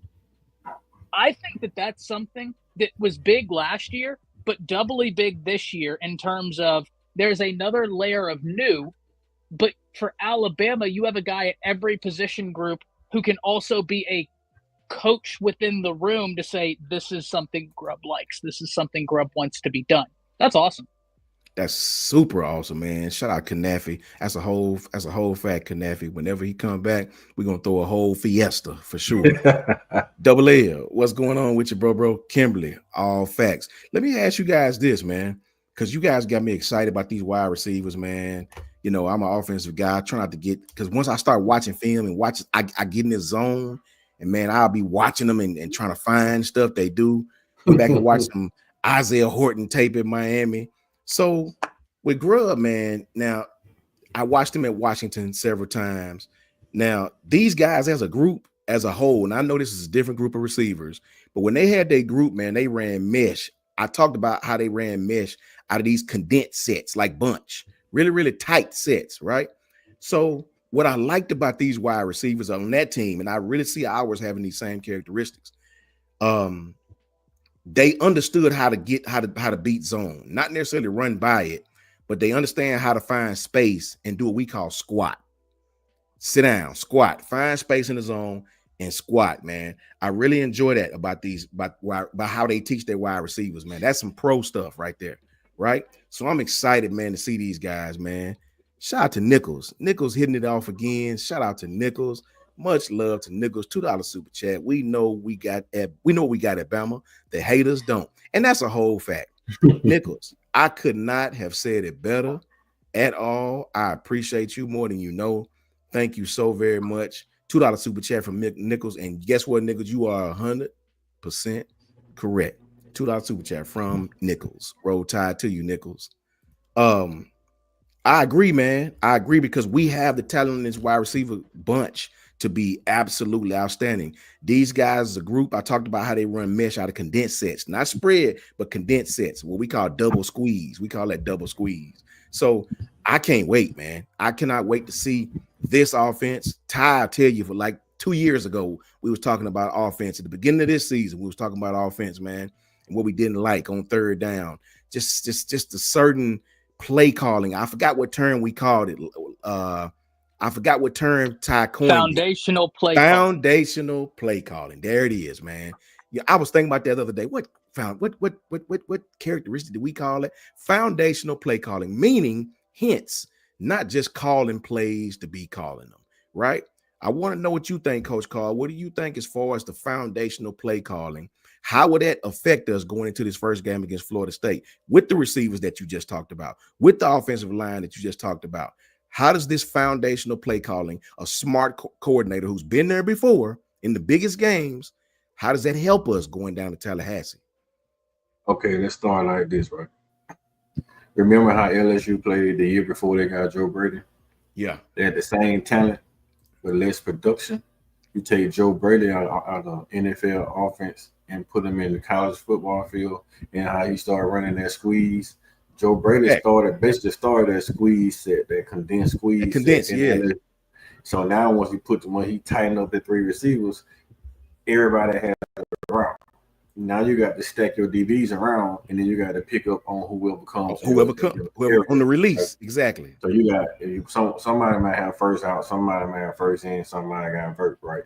So what if the first out turns around and comes in, the first in turns and bails out, and then you get your defensive back screwed up? We got the deep part covered, but we got an in out here and an out and in here. Now your defensive back has to switch. So that condensed sets, man, is weird. It's really, really, really tight squeeze, weird offense, but it throws your defensive backs in all different type hoo-wow. Because Clemson ran a tight squeeze set against us in that championship game where Tony Brown had to go behind. It's kind of like a pit paper. Tony Brown had to go all the way behind to get out there retro before he caught that touchdown pass. He barely made it there. The kid caught the ball, right? So when you start talking about these tight squeeze set, it throws the defense on. So when you start talking about a brilliant play caller knows in a situation of football what play to pull in this situation. Like when you start even when it's 7-on-7, right? You know you got a first down play, you got a second down play. From 3rd and 15, I got a 3rd and 15 play in 7-on-7 because you gotta have your brain and your playbook set up for these different type situations and the different type offenses, and when you're playing against different type defense. So if you give me a man-to-man look on 3rd down and 5, I'm gonna run some type, crossing. We're gonna do some type of mesh play so we can cross your lineman, and your wide receiver, your DB and your linebacker. Somebody gonna have to pick and choose, right? Yeah. Somebody gotta make a choice. So if I run this mesh play across the middle, somebody gonna pick and choose. If your DB choose to sit back, we're gonna bomb you right here on the outside, the inside, on the wide, on our X's and our Y's, right? So it's all about choices that you make as a defensive coordinator in these different type of situations. If we know 3rd and long, we can't do never throw something underneath the whole break a tackle. That's why you're seeing a lot of times teams throw those little wide receiver screens on 3rd and long because the defense is sitting back at sticks. And sometimes the safety will send pad the sticks. If we get a block here, we can basically make it to the sticks. So we have a competent offensive coordinator that knows how to pick their poison in the right situations. Unlike we had last year, we had an offensive play caller that didn't know situational football. Fact. That's what I was saying, man. Fact. We have an offensive coordinator. There's a difference between a play caller and a coordinator. This guy knows situational football. The other guy was still learning situational football. So I think that we're going to be better because we have an offensive coordinator. We have a Joe Braley type coordinator now in Alabama, something that we hadn't had since Sark. And I think that Grubb can do the same thing as Sark did at Alabama. Same type play caller, but I think Grubb just a little bit more aggressive than Sark. Ooh. I don't know if I think Grubb is more aggressive than Sark, because one thing I do love about Sark. I love Sark too. Now this is something that when Truth is in here. So what's up, Truth? This is something Texas fans love and hate. At least the Texas fans I've talked to. Let me clear up. And yeah, Truth, y'all got a great defensive lineman. Dude's really talented. Hayes Fawcett didn't have Bama in the top 3 for him though, but like, good win for y'all. Real good win for y'all. And Trojan, Saban is right now at Alabama, but I don't think a lot of people outside the Bama fan base know this. DeBoer and a lot of the team are at a funeral. I'm not going to divulge a bunch of details because it's not my place. It is all over social media, but it's not my. They are at a funeral for a family member of a player. That's where I'll leave it. They support the player, and so Saban is there. Listen, that's in recruiting. You use whatever weapons you have. If Pete Carroll's willing to come back and kick it with the kids, you tell Pete Carroll, hey, come on in, kick it with the kids because you're a legend here, right? Like you're a legend here. So let me get back on this. Because Truth is in here. He's a Texas fan. I'm not going to speak for all Texas fans, but what a lot of Texas fans that I see and I talk to, the one thing they really love about Sark is also kind of a double-edged sword in that he will get a lead and he's still attacking in a way that is risky per se. Instead of kind of playing it a bit safer, Sark lives by the sword, dies by the sword. I love that about him. Like, Sark is going to attack you all the way, whether he has a big lead. Like, that's just what he does. He lives by that sword. He dies by that sword. Now, I do agree with you. They're different play callers, but I think a lot of the basic theory, right? Like, the basic theory behind what they want to accomplish is the same. It's the difference of, I'm going to take a trip. Coach Sean is going to take a trip. He goes by train. I go by car. We get there around the same time. We got to the same destination, different modes of getting there, right? Like, I think that's kind of how I view them. And I'm excited to see what Grubb does with Alabama. I'm certainly happy with the offensive mind that Alabama has with both Grubb and DeBoer. So it's going to be fascinating to see, because it's just, he doesn't let off the gas, Truth. But I love that about Sark. Like, I love that about him. And before I pass it back, Coach Sean, Coach Carl, one of the greatest illustrations of what I mean when I say foundational play calling, if you're an Alabama fan, I get it, right? Some people don't like talking about other teams. So what I'll tell you is go back to 2020 and watch Sark play call for Alabama.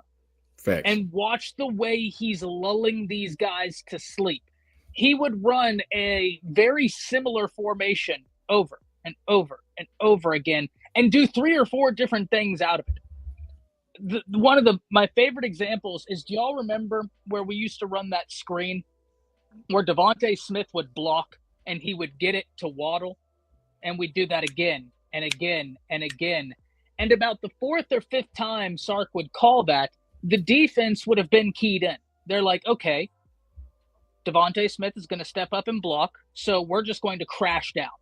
Both the corner and the safety over top or the nickel or whoever's accounting, we're both going to crash in.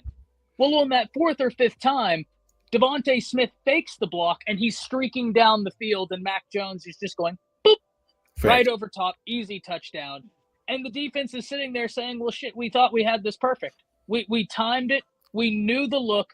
That's what I mean when I say foundational play calling. If you don't want to go watch Sark at Texas, go watch 2020. And that's a beautiful example of foundational play calling. There's a reason why I made a video. When Sark is in his bag, my God, it is such enjoyable football to watch. Yeah, you got a question right here, Ty. Anthony's asking you, says, Ty, do you think it also helps Grubb that before he came back to college, he was an assistant play caller with the Chiefs for a couple of seasons? He was with the Seahawks, Anthony. Yeah, I was going to say Chiefs. What? When? No, he's been with South Dakota, Sioux Falls, Eastern Michigan, Fresno State, Washington, Seattle, and Bama. Thanks. I mean, technically, Washington, Bama, Seattle, but you get the point. And then Trav Panir says, around the table sports, what you smoking on? Oh, so I hit him up in the comments. This is a Plasencia Almafuerte hex press. So, most of your cigars are round or they're box press, which means they're a little bit more squared. The hex press are literally pressed into hexagons. Yeah, if you're ever thinking, hey, I'm going to enjoy a cigar, you can't go wrong with Plasencia. I really do think they make the best New World cigars in the world. Facts, man. Last topic that we're going to talk about, really, give me up with it. Coach, how was the post? What's up, Nate? How you doing, my brother? Roll Tide to you, man. How will that post corner work against FSU play single? They're cooked a lot. I mean, and he knows this. He's a coach too. He knows. He might be want me to answer. I mean, he knows I love post corner, so he trying to be funny. You know what I mean? I he know that get my juice. Well, I don't got no damn juices, but that get my interest going when you talk about that. I mean, Nate, you already know, bro. But to those that don't know, I mean, simple. It's Florida State. They do play a lot of single high safety. Well, they did last year. You know what I mean? They really weren't very good against the run, so they play a lot of single high safety. It's rather easy if they go to single high safety and our slot receiver is basically taking his vertical stem 8 to 12 yards, vertical stem, reading the reaction of the safety. That's what it's for. 8 to 12 yard, read the reaction of the safety. If the safety if he breaks it to the post and that safety closes distance, right, then he'll break for the corner, right? If the safety does not break and close speed, then you go ahead and throw the post. So it's really an unstoppable route, man. That's just putting it in basic terms, right? Vertical stem, straight to the post. Safety closes speed, you break to the corner. Safety don't close speed and stay back, you go ahead and throw the post. You go ahead and throw the post route because he's on your backside, not your front. It's an option route. Yeah, pretty much. Yeah, I love it to death based off what the safety. So you just pretty much reading the safety. You attacking him is what you're doing. You attacking that. You attacking that safety. And Florida State don't have a proven safety right now, so facts. That's the bigger issue. Like, yeah, man. You know what I mean? You just attacking him. Corner. I mean, it's several different ways to run those type of routes. But I really enjoy picking on safeties, especially when they're in single high safety. It's a lot of things you can do with our receivers when a team is caught in single high safety. It's a lot of things we can do, man. The playbook is very much wide open, especially if you're in the middle of the field. It's a lot of things you can do, man.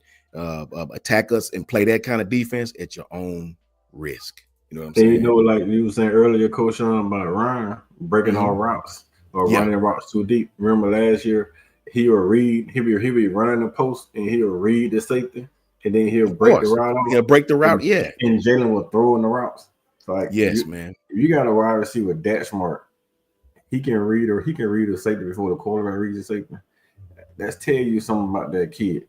He will break the route off and he'll be wide open, but Jalen will throw in the routes. Give him the ball. Yeah, he was just throwing routes like boom. I know I gotta throw this post, so I'm gonna throw this post. He will cut the post off 5 yards and have 20 yards of space in between. Facts. And then you were just throwing the ball down to the post. No, man. In the NFL, they give wide receiver the choice routes like that. Most of the routes in the NFL are choice routes, and the quarterback finds the spots. Like we throwing the ball to a spot in the NFL. We're not throwing the ball to, throwing the route, because Pat Mahomes, the master, is just going out there and just winging it.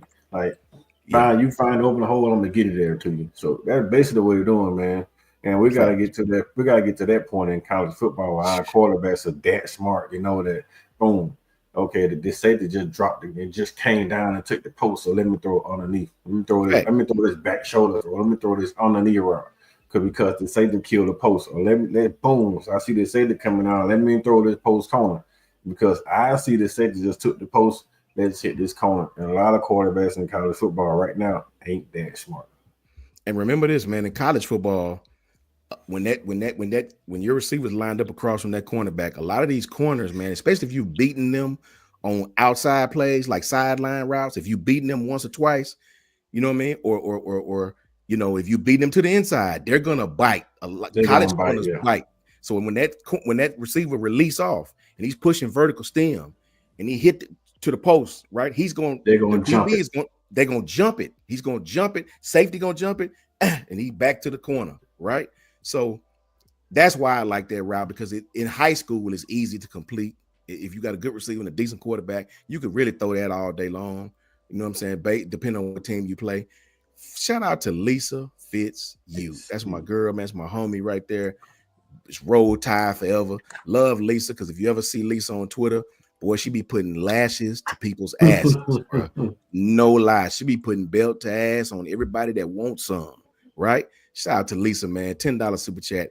Great dialogue tonight. Excuse me. Gotta jump off now. Roll Tide, gentlemen, and all. Man, shout out to you, Lisa. Love you to death. Thank you so very much. It's so good to see you. Roll Tide to you and your family. Tell your family I said what's up, and Roll Tide for sure. Last question, guys. Ask you a quick question. Ty Hayes, I need to know. Me and Coach Carr talked a little bit about it behind the scenes. I need to know and put you on the spot. I need to know, give me your teams in the SEC. It could be 2, it could be 3, hell, it could be 4, it could be 5, it could be 1. Give me your teams in the SEC, Ty, who have a realistic chance of making the college football playoff. Good question. Realistic shot. And we'll just sit back and wait on time, because this is yeah, facts. I would almost say 3 games. If you lose 3 games, you may or may not be done. I don't know. That's why that's the question. Give me your teams who you think has a realistic shot at making it this coming up football season. I think there's a few.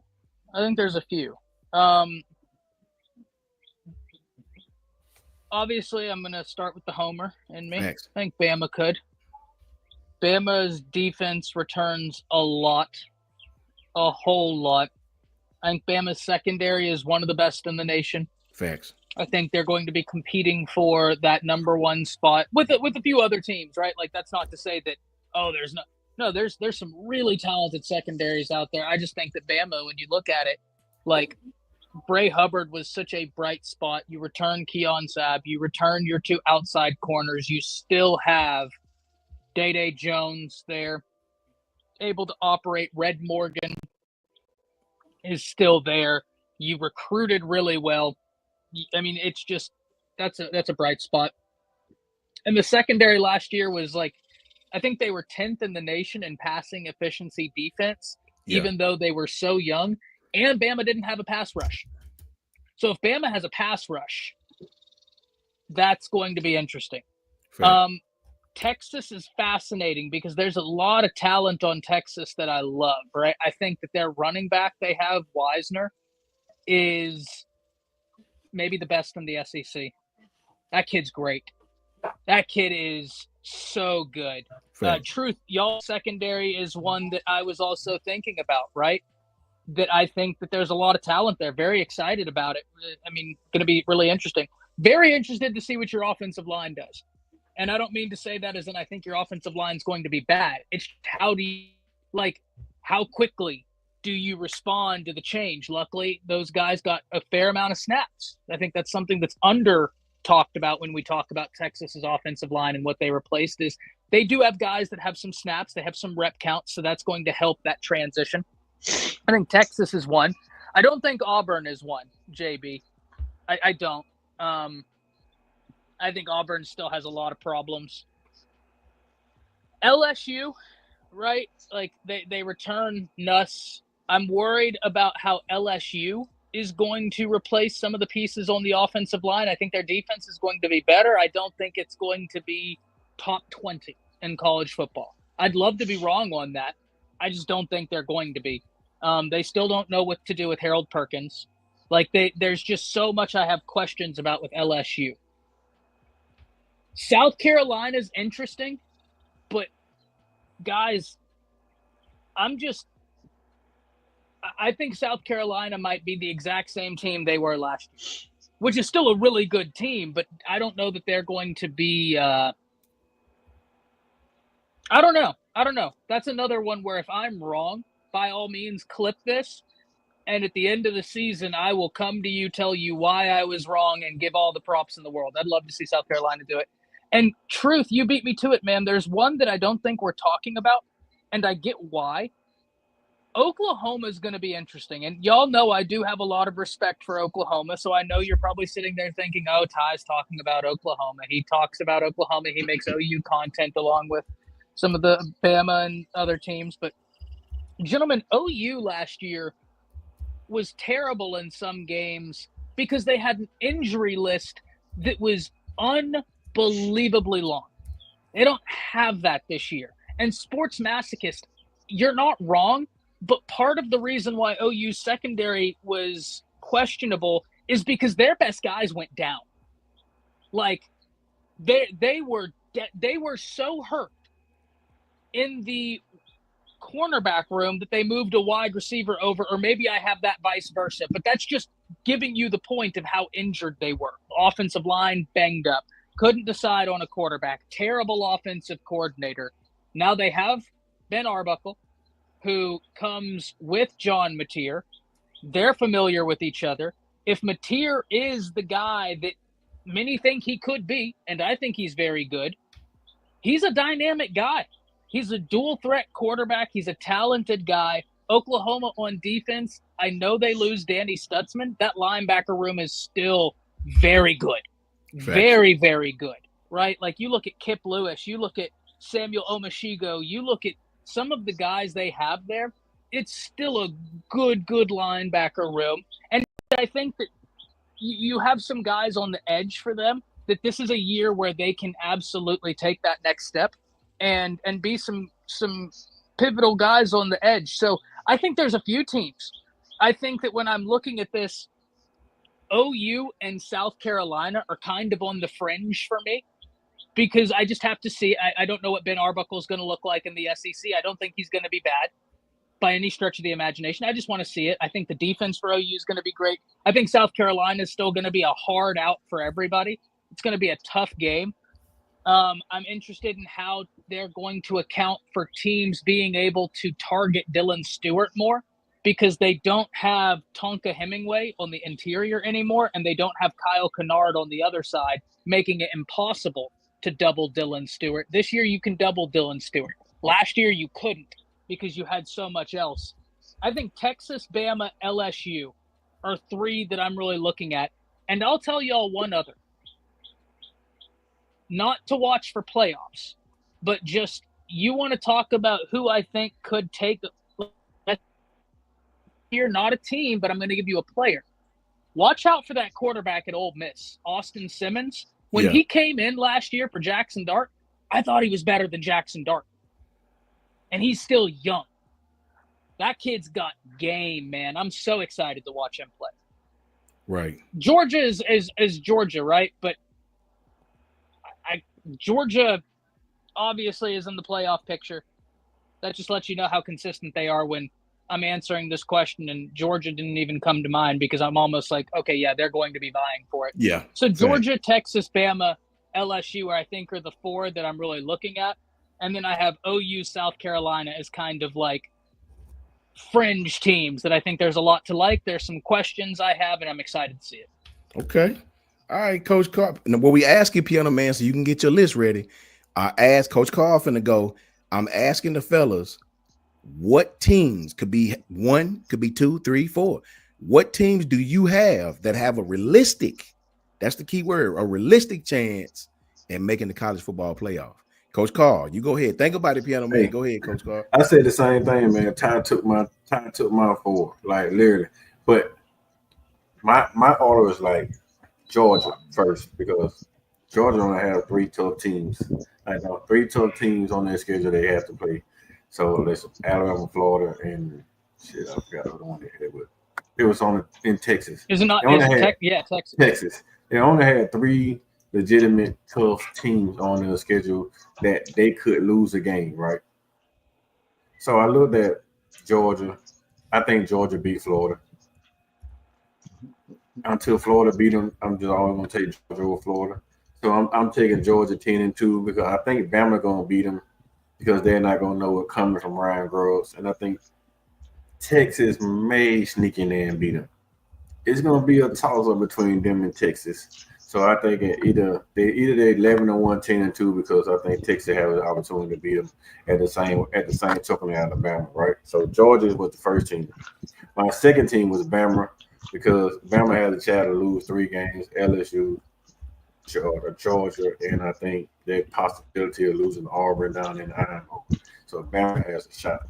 I think the 3 games they lost last year, they'll bounce back because they'll be personal. So the kids will take it more seriously. When it comes down to Texas has the easiest schedule in the country. Outside of going to Ohio State, everything is geared up to for Texas to just walk through the SEC again. It's just easy. Only team they got to play that's I think that's going to be hard is the last game of the year, which is going to be at Texas A&M. I think Reed going to come in Texas State and ready to ball out. They got a chance slipping over that Tennessee against Kiffin. And Kiffin will be my 5th team. Like Ole Miss will be my 5th on the fringe team because of quarterback situation like Ty just talked about with Simmons. And of course, man, LSU, but I don't think LSU gonna win that many games. I honestly don't. But they have the team coming back offensively, the team to come back to compete for SEC championship with the team that they have coming back. The defensive end with those defensive back, they have 2 defensive back that's rated in 2nd and 3rd round in the NFL draft. 2 corners exactly. I think they got a 5th round safety. They still got Harry Perkins. He was a 1st round draft pick. I think they have a 1st round D tackle. So they have some kids that rated high on defense in the NFL draft rating. So I think that LSU are formally going to be decent. But you really don't know because it's a Brian Kelly team. They can come out there and beat the crap out of Ohio State and then the next week wet the bed against Louisiana Monroe. You never know about a Brian Kelly's team. So LSU is formidable, but I really don't trust them. So my 3 locks that I'm thinking my 3 locks would be Georgia, Texas, Alabama in that order. And the reason why I say in that order because Georgia has an easy schedule, Texas has an easy schedule, and Bama has a tough one. LSU's schedule is probably tougher than ours, man. You gotta come to Alabama, and if you lost 2 games and you come to Alabama to get beat, you're already 9-3 with a time, and then you got to play the last game against Texas A&M with that super fast Marcel Reed as quarterback. It's all different type things, so they can easily go, man, 8-4 at LSU easily. And I don't want to count out Florida because even though Florida has a tough schedule, if DJ Ladway is healthy, Florida may just be that team that sneaks in there and just destroy everybody. All right. I like it, man. You know what I mean? Piano Man, you ready? I got mine, but I need to hear yours. Who do you feel has a realistic chance to really, for real, this coming up season to make this college football playoff? First of all, Coach, thank you for having me, but forgive me for being late. Always, brother. What happened today? Hey, congratulations too. Hold on. Piano Man, anytime you can graduate from anything, anytime you can put the work in and graduate from it and get recognized for it is a blessing, man. Congratulations, my brother, Piano Man. Good stuff, brother. Good stuff. Yes, One month, Piano. I'm 1 month behind you, baby. 1 month. Hey, I still have one more to go though, Coach. So I got to get with you. I'm gonna need some help. This one was from theology. I'm still working on the criminal justice, and so me and you got to get together, dog. So I got one more to go, and then I'm gonna chill out. But now on to what Coach Sean has asked. I'm gonna go with everything that both Ty and Coach Carl said, but I've got one team, and I've been harping on this team from ever since I found out they've got 8 starters on offense coming back, 7 on defense coming back. Y'all already know who it is, Texas A&M. And here's the reason I'm putting them in. They may not make the playoffs, but they can also stop somebody else from going. That's the part that I'm looking at. That they're one of those teams, like Ty said, was talking about Ole Miss and that quarterback. I'm with you, Ty. Austin Simmons, that dude cold-blooded. Because they didn't even have to bring Jackson Dart back in the game last year against Georgia because he was going up and down the field on Georgia in the rain. That's what was getting to me. But back to mine, what I'm saying is this: Texas A&M is one of those teams that could pull a rabbit out the hat at any time against anybody that they play. It really doesn't matter to them because they have the mentality, I don't have anything to lose because I'm already picked to lose anyway. So looking at their schedule right quick, here we go. Are you of the mindset that Texas A&M could potentially win 10 games, maybe? Yes, they could. I'm at that mindset that they could win 10, but then they could also lose like 3 or 4, something of that nature, because they could, like Coach Carl just said, they'll come out there and let's say for instance, I'm looking at the schedule. Let's say, for instance, they come out and beat Florida, but then they'll turn around and lose to Samford, somebody that they're supposed to beat because now they've gotten too laxed and whatever. But their schedule is kind of, well, y'all tell me what you think. They start up with University of Texas or San Antonio. They play Utah State, and then they go to Notre Dame. That's going to be their first test of the season. They're going Notre Dame 2-0, and then that's going to be their first test. If they can pull that one out, you might want to go ahead and start taking them serious.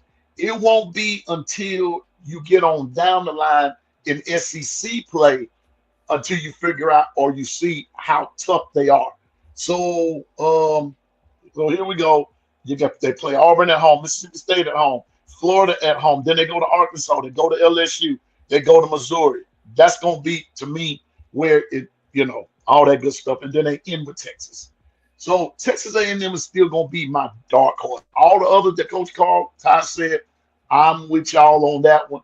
Texas A&M has a realistic shot.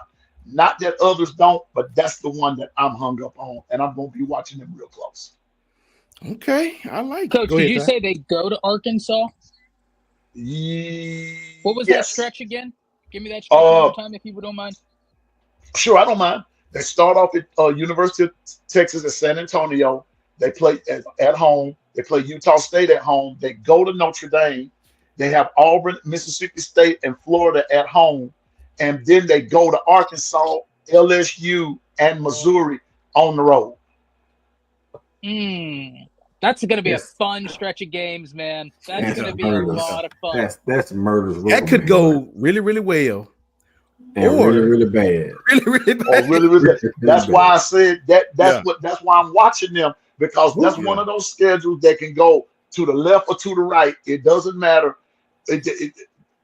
Those 3 games right there, that's what's gonna make or break Texas A&M right there. Yeah. And then after that, Coach Sean, it's gonna start with Auburn with top 5 draft pick and carry the fall. Monster. See, and then they play South Carolina, then Samford. They have those 2 at home, and then they go to Texas. That's tough, man. Shout out to Ebony. Ebony, what's up, girl? Seen you in a minute, man. Straighten up and fly right here. Thank you, Ebony. Thank you. Yeah, man. Shout out to E, man. So I love it, man. Y'all boys make it hard, bro. Golly. I love it, man. Y'all making some of the best points ever, man. Ain't really much I can say, but mine's a little different. I think Texas is gonna make it for sheer fact that out of now their schedule just ain't but easy. I mean, they still got to play Ohio State, Florida, Georgia, and Texas A&M. And But Vandy's no walk in the park. and with the Vandy's no offense walk in they're the park. running Fact. right now. Like, Right? But compared to other SEC squads, it is a little. Look, if you think that's hard, look at Oklahoma squad. They gotta. When you really look at it. Now, Coach Sean, the one thing I do want to say, because there are going to be Texas fans see this, and before you type down there, I do want to give y'all a caveat. You want to know the difference between Sark and DeBoer first year in the SEC?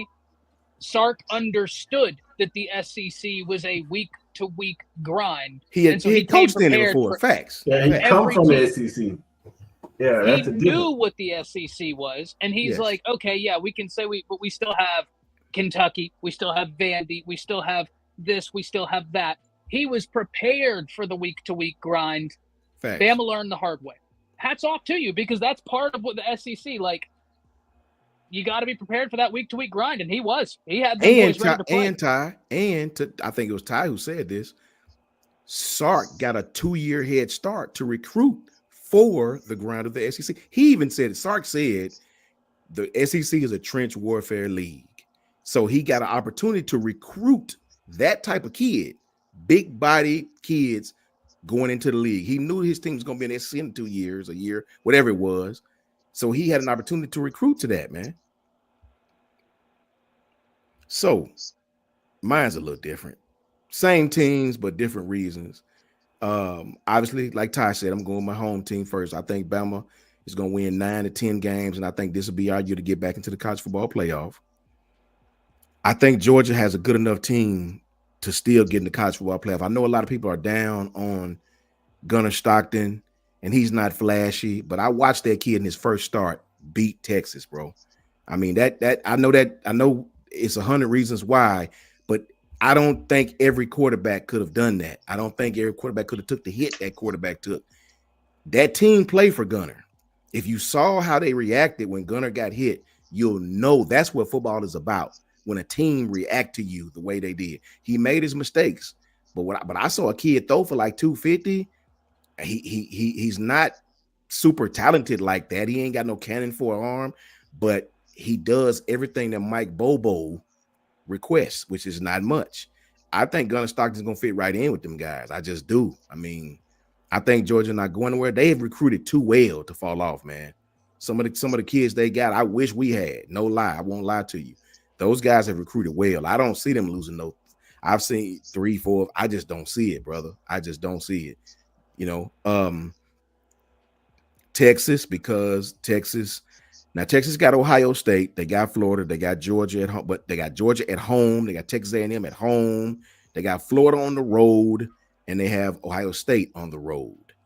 Other than that, their first 3 or 4 games is like Sam Houston, Southeastern Louisiana. They got a lot of weeks to rest, bro. And that's why I said their schedule is a lot easier than a lot of SEC teams. No disrespect to Texas. I mean, you can only play the schedule you have, but they have a lot of weeks that they can really, really rest. If you look at all these other teams, they just do not have it. So I have Georgia, I have Texas, I have Bama. With Oklahoma, I just don't know how this quarterback should be great. He was great before he got there. If this quarterback plays well, Oklahoma could win 10 games easily. Right? I just don't know. Same with Texas. I don't know about Arch Manning. I hear everybody talking about the Manning and all this. I'm only putting them in because of their schedule. To me, is significantly more easy than the schedule that Oklahoma has to play. So I'm going with Texas, Georgia, Bama. And for me, I think this team's going to win 10 games. I do. I hear y'all.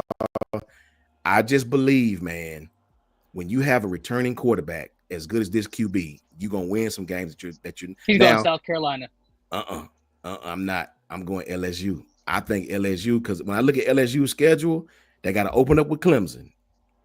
That's going to set the tone to the season, right? You can't lose 2 or 3 other games if you're going to lose that one, right? It's at Clemson. These guys open up with Clemson. That's going to be a crazy, crazy, crazy game, as we all know. When you look at the Florida game, it's at home. The South Carolina game, it's at home. The Texas A&M game, it's at home. The Arkansas game, it's at home. The only game they're really going to be in jeopardy is Ole Miss. They play Ole Miss on the road. all these other games that they have is in Baton Rouge. And if LSU is winning, Baton Rouge is one of the most dangerous places you can play when that team is hot and winning. Again, they got Florida at home. They got Ole Miss on the road, South Carolina at home, LSU at home. Now we got Bama on the road. We got Bama at Bama. They'll play on the road against us, but they got Arkansas at home. So they have a lot of home. They could actually lose to Bama, lose to Clemson, and still make the playoffs, I believe. I just believe with all those home games they have, I don't see them losing 4 of those. I just don't. I can't pick 4 that I can see them losing. Arkansas is at home, Texas A&M at home, South Carolina at home, Florida's on the road, and Clemson's in Clemson. Alabama's on the road. And I'm not speaking for us. They're gonna lose to us. I don't care what they say. They're gonna lose to us. But when you look at their schedule, who else are they gonna lose to? Are they gonna lose at home to Florida, on the road to Florida? I just don't know, man. Florida got replaced 3 or 4 offensive linemen. I just don't know, bro. I don't know. I'm not sure how DJ Lagway is with the shoulder, and that's a kind of early in the season game. I just believe this will be the year that LSU win 10 games. I think if LSU win 9 or 10 games, they may have a potential invitation to the college football playoffs. I'm going with Texas, Georgia, Bama, and I think LSU. I'm not sold on Texas A&M right now because I'm not sold on the young quarterback for real. He's super talented, but I'm not sold on him just yet. Ole Miss is going to play well, but I think Ole Miss lost a lot of people on defense. Their defense wasn't very good last year. OU, stout defense, right? Don't know what they're going to do on offense yet. Just don't know. I know what Garrett Nussmeier is going to do. That kid gonna sling that thing. They got great receivers. It don't even matter who playing running back. Defense will be young and middle of the road as they have been for the last 3 or 4 years. I just don't know if they're gonna lose three or 4 games, man. I just don't know this year. If they do, Brian Kelly will be on the hot seat. Can I help your argument, Coach? Yes, sir. And then I'm gonna hurt it, but I'm gonna help it at first. Right. Okay, cool, fair. When you say you don't know when you talk about LSU and wide receivers, I don't care if they lose their whole wide receiver room. They're one of those teams where it's like, yeah, they're going to trot out guys. They have wide receivers for days. Facts. They just do. So that I completely agree with you.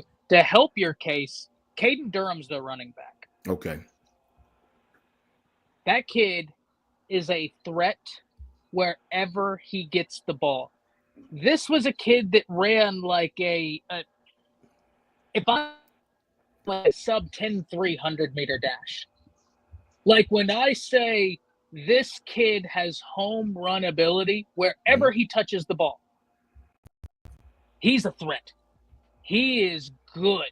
He's really an exciting player to watch. So I completely agree with you. I think the running back room is going to be good. The only area, and Link beat me to it, because Link, I said this earlier, I think LSU's defense is going to be better.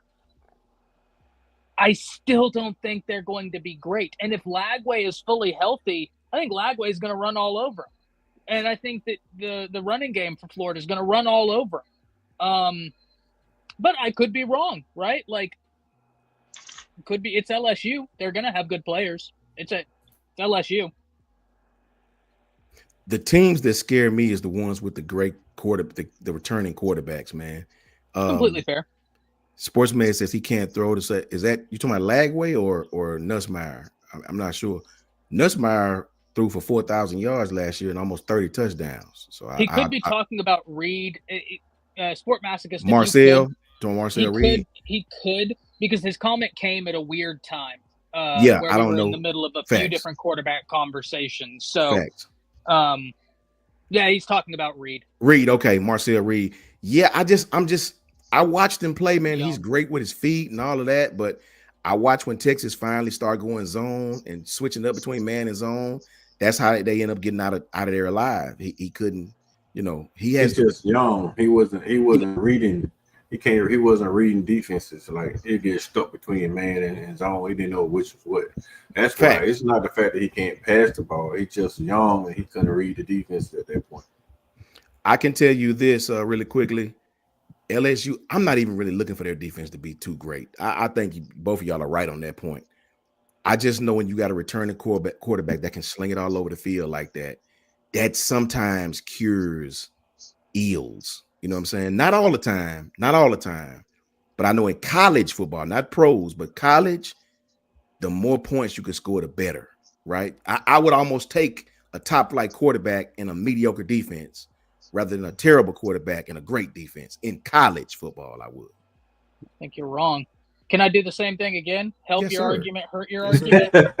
So to help your argument, I was just sitting here and it just like I had the light bulb go off. We know who LSU's wide receivers are going to be. It just hit me. Barian Brown, yeah.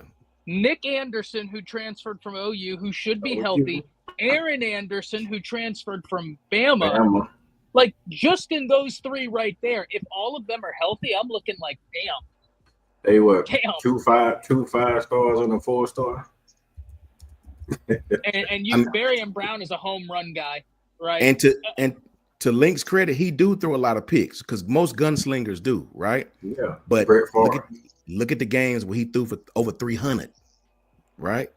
So, and he got another year, so he gonna be smarter with the football. He's gonna have another year of experience. He got a crazy receiving core. I just think LSU is primed to win 10 games this year. And if they don't win 10 games, I can promise you'll start hearing the rumblings to get Brian Kelly's ass out of there. They're going to be gone. My second biggest question with LSU, first is defense, because their defense was terrible last year. Facts. And when I say terrible, like I'm not even going to lie. I didn't get to research anything before I came on here. We just came on, started talking. This is all table talk, right? So I don't know where they ranked. If someone in chat happens to know, please, if you don't mind, shoot that, much appreciated. But by LSU standards, their defense was terrible. Yeah. LSU is a team that you should wake up in the morning and expect a top 30 defense in college football. You're LSU, damn it. Yeah, that's LSU. Right? Like, that's how I think Bama fans feel. Like, you should wake up in the morning and expect a top 30 defense. You're Bama, damn it. There's just certain teams that operate like that. They've just been defensive teams for so long. But the offensive line, coach. There you go. Like, you lose Campbell. Is their offensive line going to be able to be as good as it was for Nuss this year? That's the big question offensively I have for LSU. I think running that West Coast offense, they don't really have to be great. I think getting at those quick hitters. I know in total defense, I'm looking up just total. I saw what it said 31st. Hold on, let me make sure that's correct. I just know they were 11th in the SEC, which is terrible, right? Out of 14 teams. Terrible. And they still won. LSU, that's god awful. What was their record last year? What was LSU record last year? But you got to think about LSU, though, Coach Sean, Piano. That's still LSU, man. They have a terrible defense one year, and next year to come out and have top 10 defense. I mean, that's LSU. Those kids in that bayou down there, man. Once they get into their system, man, start hanging out in the streets right across the street and the projects at Baton Rouge, it's a different type of atmosphere you put in those kids, man. Those kids are rugged. They come to fight. So I mean, I think with Brian Kelly keeping those kids inside of the facility, not letting them mingle around much outside of Baton Rouge, got them a little soft, kind of like was on the back end of Saban, man. You know, they got a little soft. They didn't get a chance to do a whole lot of hanging out, so they got a little timid, got a little soft. I think they're a little soft right now, but if they get back into the LSU mentality, man, the talent is there. The football mentality is there. The IQ is there. It's just that Brian Kelly's a little soft, and it's like depends on who your head coach is. If your head coach is soft, your team is soft. So Brian Kelly's soft, and the team is soft right now. So they was the same as Bama, 9-3, then plus that bowl game, 9-4. So they lost 3 regular season games, 1 bowl game. I guess 3 regular season games, and their defense was god awful, worse than ours, right? I think this year, if they defense just play a little better, they'll win 10 games. I believe that. Yeah. With that quarterback. They got the team quarterback to win 10 games. I don't think Florida's gonna beat them at Florida. I don't think Florida's gonna be able to score enough. And you talk about offensive line. Look how many people Florida replacing on the offensive line. That whole left side, whole right side. Fair. Yeah, fair. Very fair. On the road at Ole Miss might be tough for them. At Alabama, gonna be tough for them. South Carolina's in LSU. Texas A&M is in LSU. Arkansas is in LSU. I just don't know if I see 4 losses on there. I can see possibly 3 if Clemson beat them, right? Yeah, I think they're gonna lose to Clemson. I think Clemson's gonna be that team that beats them. That's gonna be. I mean, it's hard to go in the Death Valley and beat Clemson. So I think. Well, and Trojan made a really good point earlier. Trojan fighting here, our USC fan. Shout out Trojan. Your USC Trojans are looking really damn good on that recruiting trail. Y'all made some great hires. You know how I feel about that. Facts. But he made a really good point. LSU has been losing season openers like it's the hottest new thing. Yep. So I think they're going to lose to Clemson. Gentlemen, I'm going to go ahead and call it now. I think they're going to be tough games. I think they might lose to South Carolina because you have to stop Lenoris Sellers. They couldn't stop Jalen Milroe last year. Lenoris Sellers is another hyper athletic. That's facts. Stopping him. And then you got Talon Green with Bobby Petrino out there in Arkansas. Yep. Mm-hmm. And he's another year with Petrino. Now that's a kid who's real. I won't say green because his last name is Green, but he's very inexperienced. He's learning. Upside is crazy high though. If he gets it together and he can stay healthy, that kid is explosive, really explosive. He's a threat to anybody they play because he just has that kind of ability. So I think I'm really interested in the Arkansas game. I think South Carolina gets them. Think South Carolina get them? Yeah, it's gonna be a good Arkansas. one. Arkansas almost beat them last year. Mm-hmm. And I don't think Green was fully healthy. I think he was playing pretty injured and was kind of compromised in being able to run. And Coach, before you say anything else, I got to echo what Ty's saying. When you go back and you look at Arkansas, that dude Green gave Tennessee fits, and that's how they beat them. Yeah. He threw Tennessee's defense into a quandary, man. And then number 2, you're talking about LSU and South Carolina. Yeah. Remember, that's gonna be sort of like a revenge game because South Carolina had those dudes beat. And those referees down the stretch called a play back. It would have put the game out of reach. It gave LSU the ball back. We know what happened there.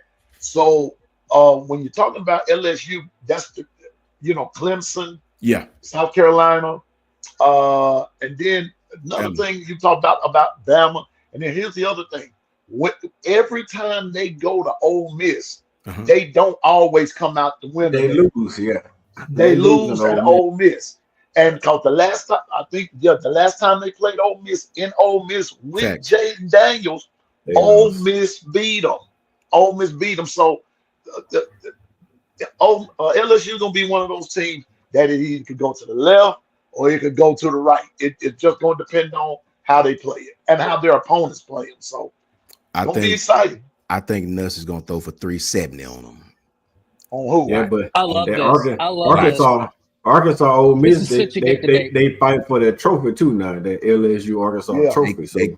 They come into Baton Rouge with them drunk cages. I think Nuss gonna throw for 370 on them. They may give up 50, but they gonna score 60. Yeah, you watch that damn glowing pipe in the middle of the field. Watch. I think Nuss finna go stupid on them teams, man, because I don't think Texas A&M or Ole Miss is going to be able to score with them. Their defense probably ain't going to stop nobody. What else is new, right? That's probably how LSU. I think Ole Miss can score though. It's going to be Ole Miss. Ole Miss can score. I think Arkansas can score with Texas. I'm with LSU because I mean they did it last year with less talent with all those young boys. So imagine a year experience. I think Arkansas did play with them. Exactly. I think you're right. Both of those are rivalry games too. Like that's just like us playing against Tennessee. I mean, you never know what happens. I know this That's- is going to ruffle some feathers. LSU might be, if not the most fun, the second most fun SEC debate in terms of how they're going to be this year. Facts. Because you can genuinely argue it. When you look at their schedule and you look at what they have, you can genuinely argue this with good faith conversations, good faith principled arguments, one way or the other. And this is coming from someone who put them in playoff contention as well, right? Like, but this is such a fun debate because, Coach Sean, everything you're saying is right. No doubt about it. I can genuinely see LSU going, like, they're such an interesting team to talk about. I think Bama's kind of there too, in the sense that, like, Bama's got to prove it. But I also think Bama returning the secondary they do, returning the defensive line they do, returning the linebackers they do. You lose Jahad Campbell, but luckily Justin Jefferson's been getting that work, right? Like, it's not like – I'm going to make this comparison in that it's kind of like OU, where OU loses their premier inside linebacker, but they had a guy that was like in the fold, playing well, doing good. So you're like, oh yeah, they lose Stutzman. Oh yeah, you lose Jahad Campbell. You got these names right here. Oh, you got Justin Jefferson plus the guys behind him. Like, you have the things. LSU is such a fun and interesting team to think about. This is a really fun conversation. Yeah, I'm about to say that. Don't sleep on Justin Hill because Justin Hill can beat out Justin Jefferson. Well, they play two different positions. Outside, inside. See, me, I don't link. I'm not as high as on Florida as y'all is. I'm just not as high on them. I mean, I think DJ Lagway played well at times, and at times he played like a young kid. If he's back, that's great, right? They have a good chance of being very good. I'm just not as high. You know, they got Damian George back from Alabama. They got Nehemiah Harris back, the center back. Everybody else is new on the offensive line. So I'm just not as high on Florida as most, right? I love their wide receiver, Eugene Wilson. Yeah, they got talent down there now. Don't get it wrong. I just know in college football, at the end of the day, is how much you can score. And I know LSU ain't gonna have a lot of problems scoring the football. So their defense is probably gonna be terrible, right? I don't even remember the last time they had a top LSU style defense. It wasn't last year, wasn't the year before. Even Jaden Daniels' days, they weren't very good, right? Yeah, because that's a good point. It's been a while. They score so damn fast that the defense don't have time to heal. True, very true. Very true. Their defenses hadn't been, I don't know, even man. the Joe Burrow years. Right. Like, the defense wasn't what we come to expect. Yeah, but Joe Burrow dropping 50 points a game, Ty. Yeah, I mean, it didn't matter. Yeah, but Joe Burrow dropping 50 points a game, so the defense stayed on the field. Joe Burrow, tell me this, because they couldn't cover damn. So tell me this, Coach Ty, Piano Man, because I hear this a lot. I mean, educate me, man. Coach Sean like to listen too now. Why is everybody so high on Florida? DJ Lagway. Yeah. I think Lagway is a big one. And I also think, and I'm guilty of this too. And it's crazy that I'm guilty of this as well, because I have put forward this notion. And even though, I mean, we're all human, right? Like, you can acknowledge that something is true, but then when you really start looking, you almost forget what you believe to be a truth. And the truth I'm talking about is, I think we look at Florida's schedule and confuse the quality of team they're going to be, not with the actual quality that they have, but by the absolute gauntlet they play. Right. Okay. So I think when we look at Florida, it's easy to be like, oh yeah, they're not in contention because of the teams they play. It's such a tough schedule.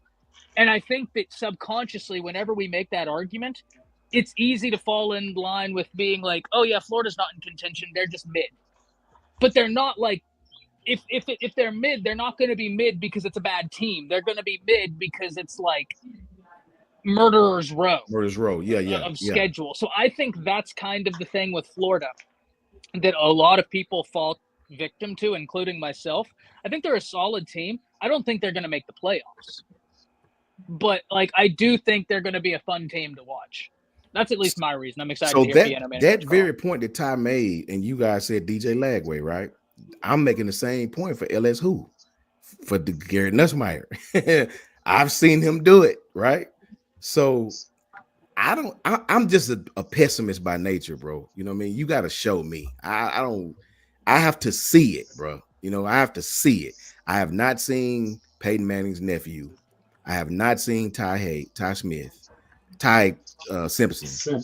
I'm right here. I seen DJ Lagway a few games. I ain't seen him play a full season yet. So I don't know how they're going to play, right? It looks good, but I promise you, everything that look good don't win college football, bro. I got to see it, bro. I'm not saying they can't, like Frightening Truth. Please don't think I'm saying he's not going to be good.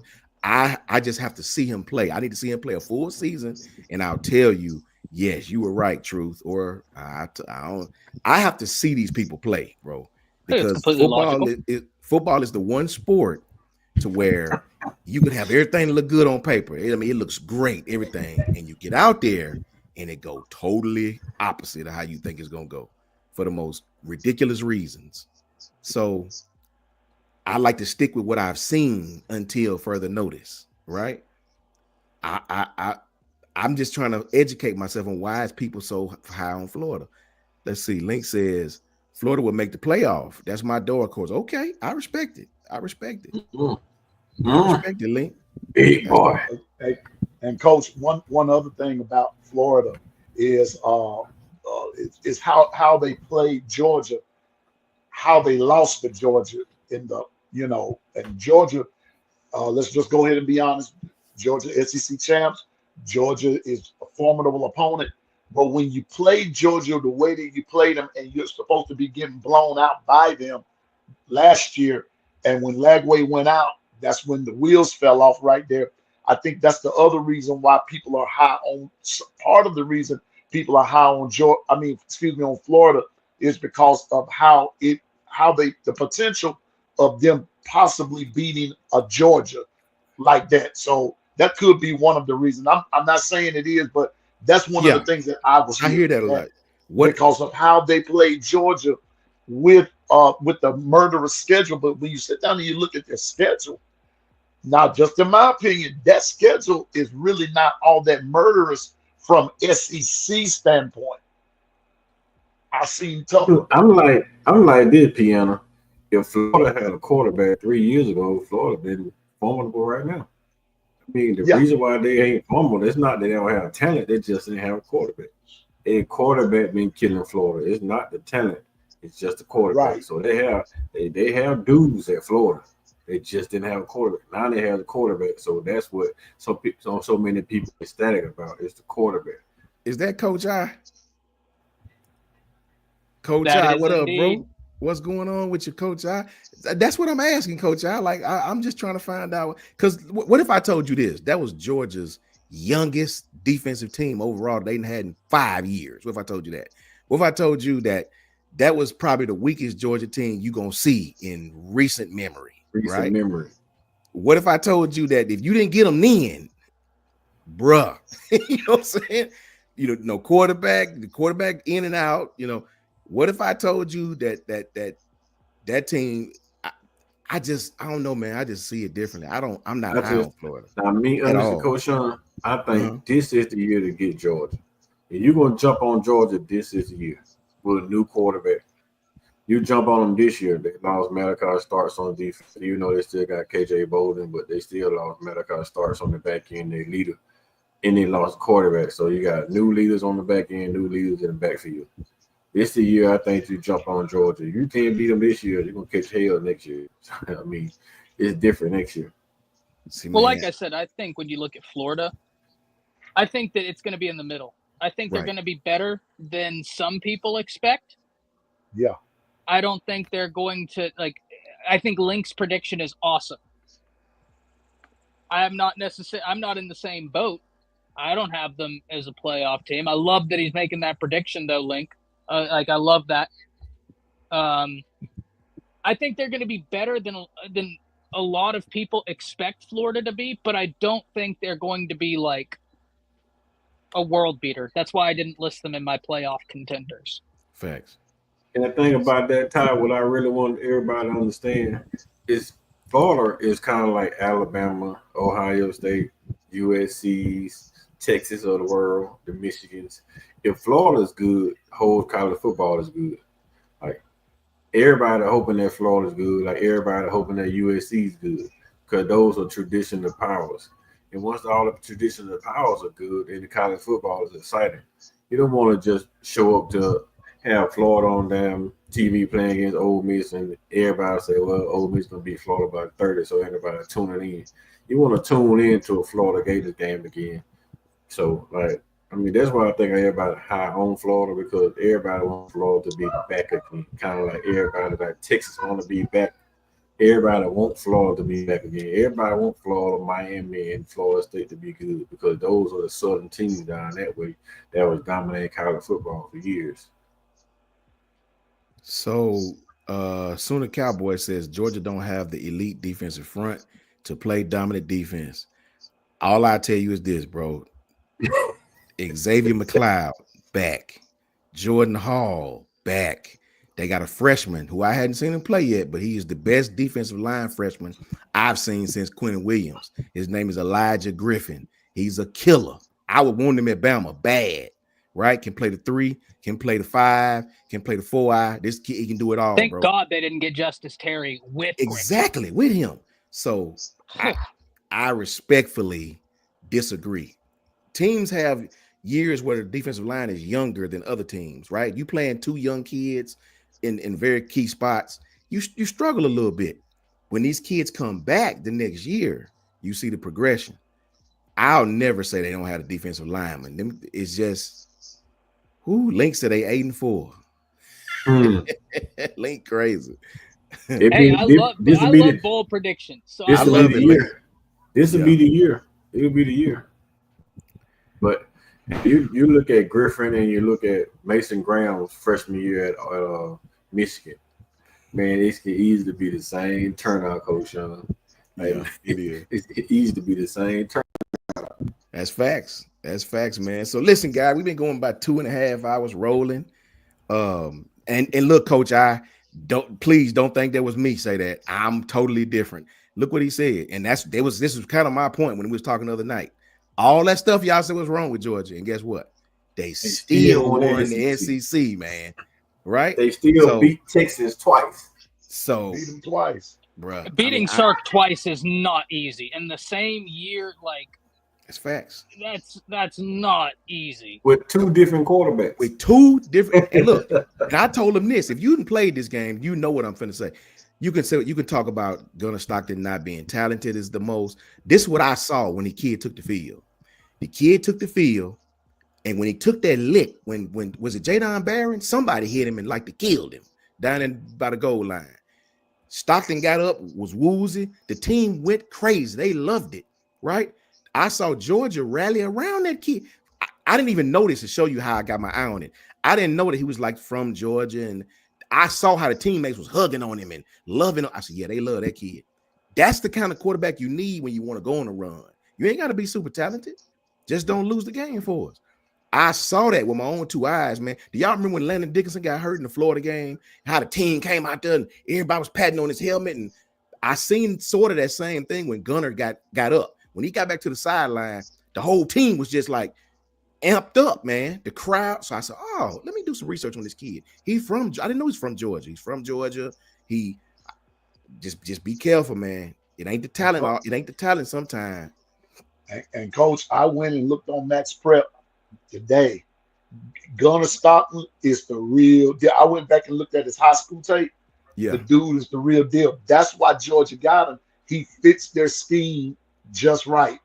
And then the other part of that, what you're talking about, it also shows, if you go back and you look when Carson Beck got hurt, what did Georgia do? Those dudes really did not rally around Carson like that. They did not. But when they really didn't.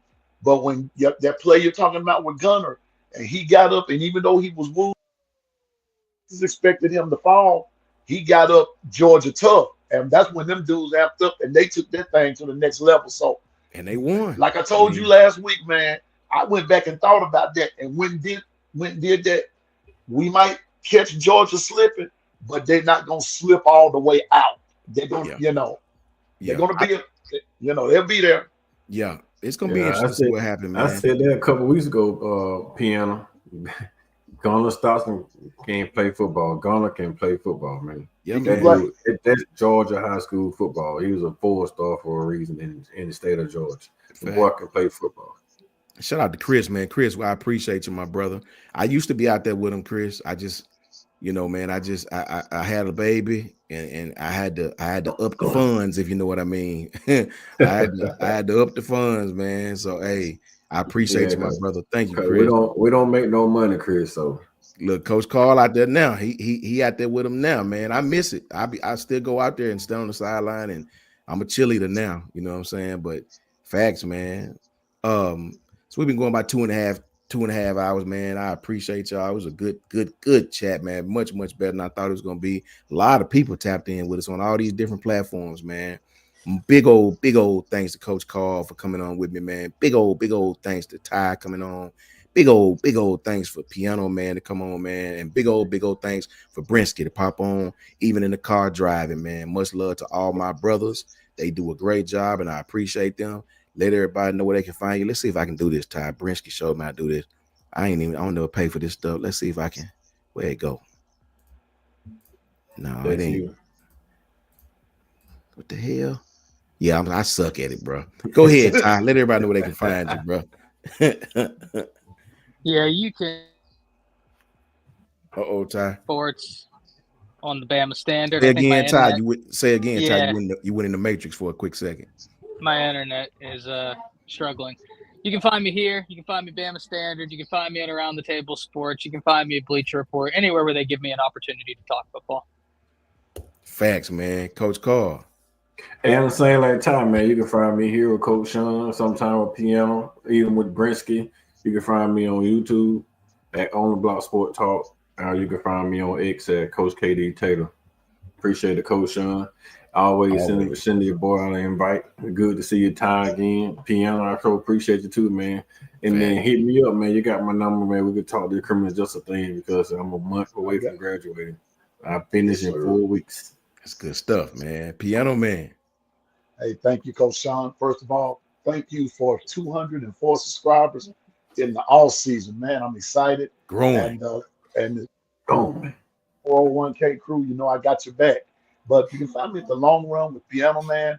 And twice on Mondays, I'm on from 8 until they let me go. And then I come back at 5 p.m. Central Standard Time and until 7 p.m. And then from Tuesday to Friday, we're on every morning with the Morning Run from 8 until they let me go.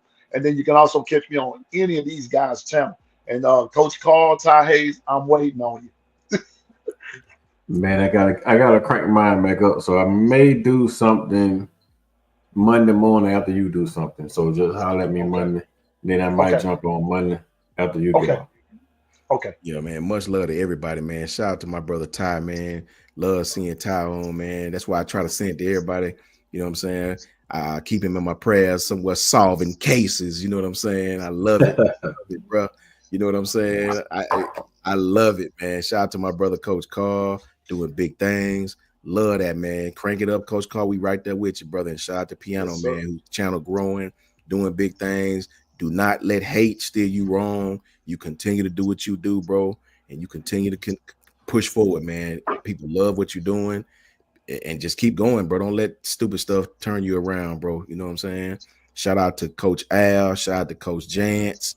Shout out to Clint Lamb. Shout out to Justin Smith. Shout out to KB, who showed up, man. Much love to KB doing his thing, man. Shout out to the whole Bama Standard. Shout out to our brother John. Shout out to Justin, the whole Bama Standard crew. Everybody, Marvin and all those boys, man. They all do great content. Tap in with all these dudes, man. They do great. Shout out to Kyle. Kyle still doing great content. Tap in with these guys, man. They all do big things. Tap in. with any of them. You can always find what you need if you're looking for that Bama fix. Thank you for everybody for tapping in. Shout out to my brother Gil. Keep Gil in your prayers. Keep Janet in your prayers. Keep Jenny in your prayers. Patriot Life, all my brothers, man, and sisters. Much love to you all, man. Roll Tide to you all. I'll see you guys next week. And all of you have a happy night, man. Roll Tide. Roll Tide.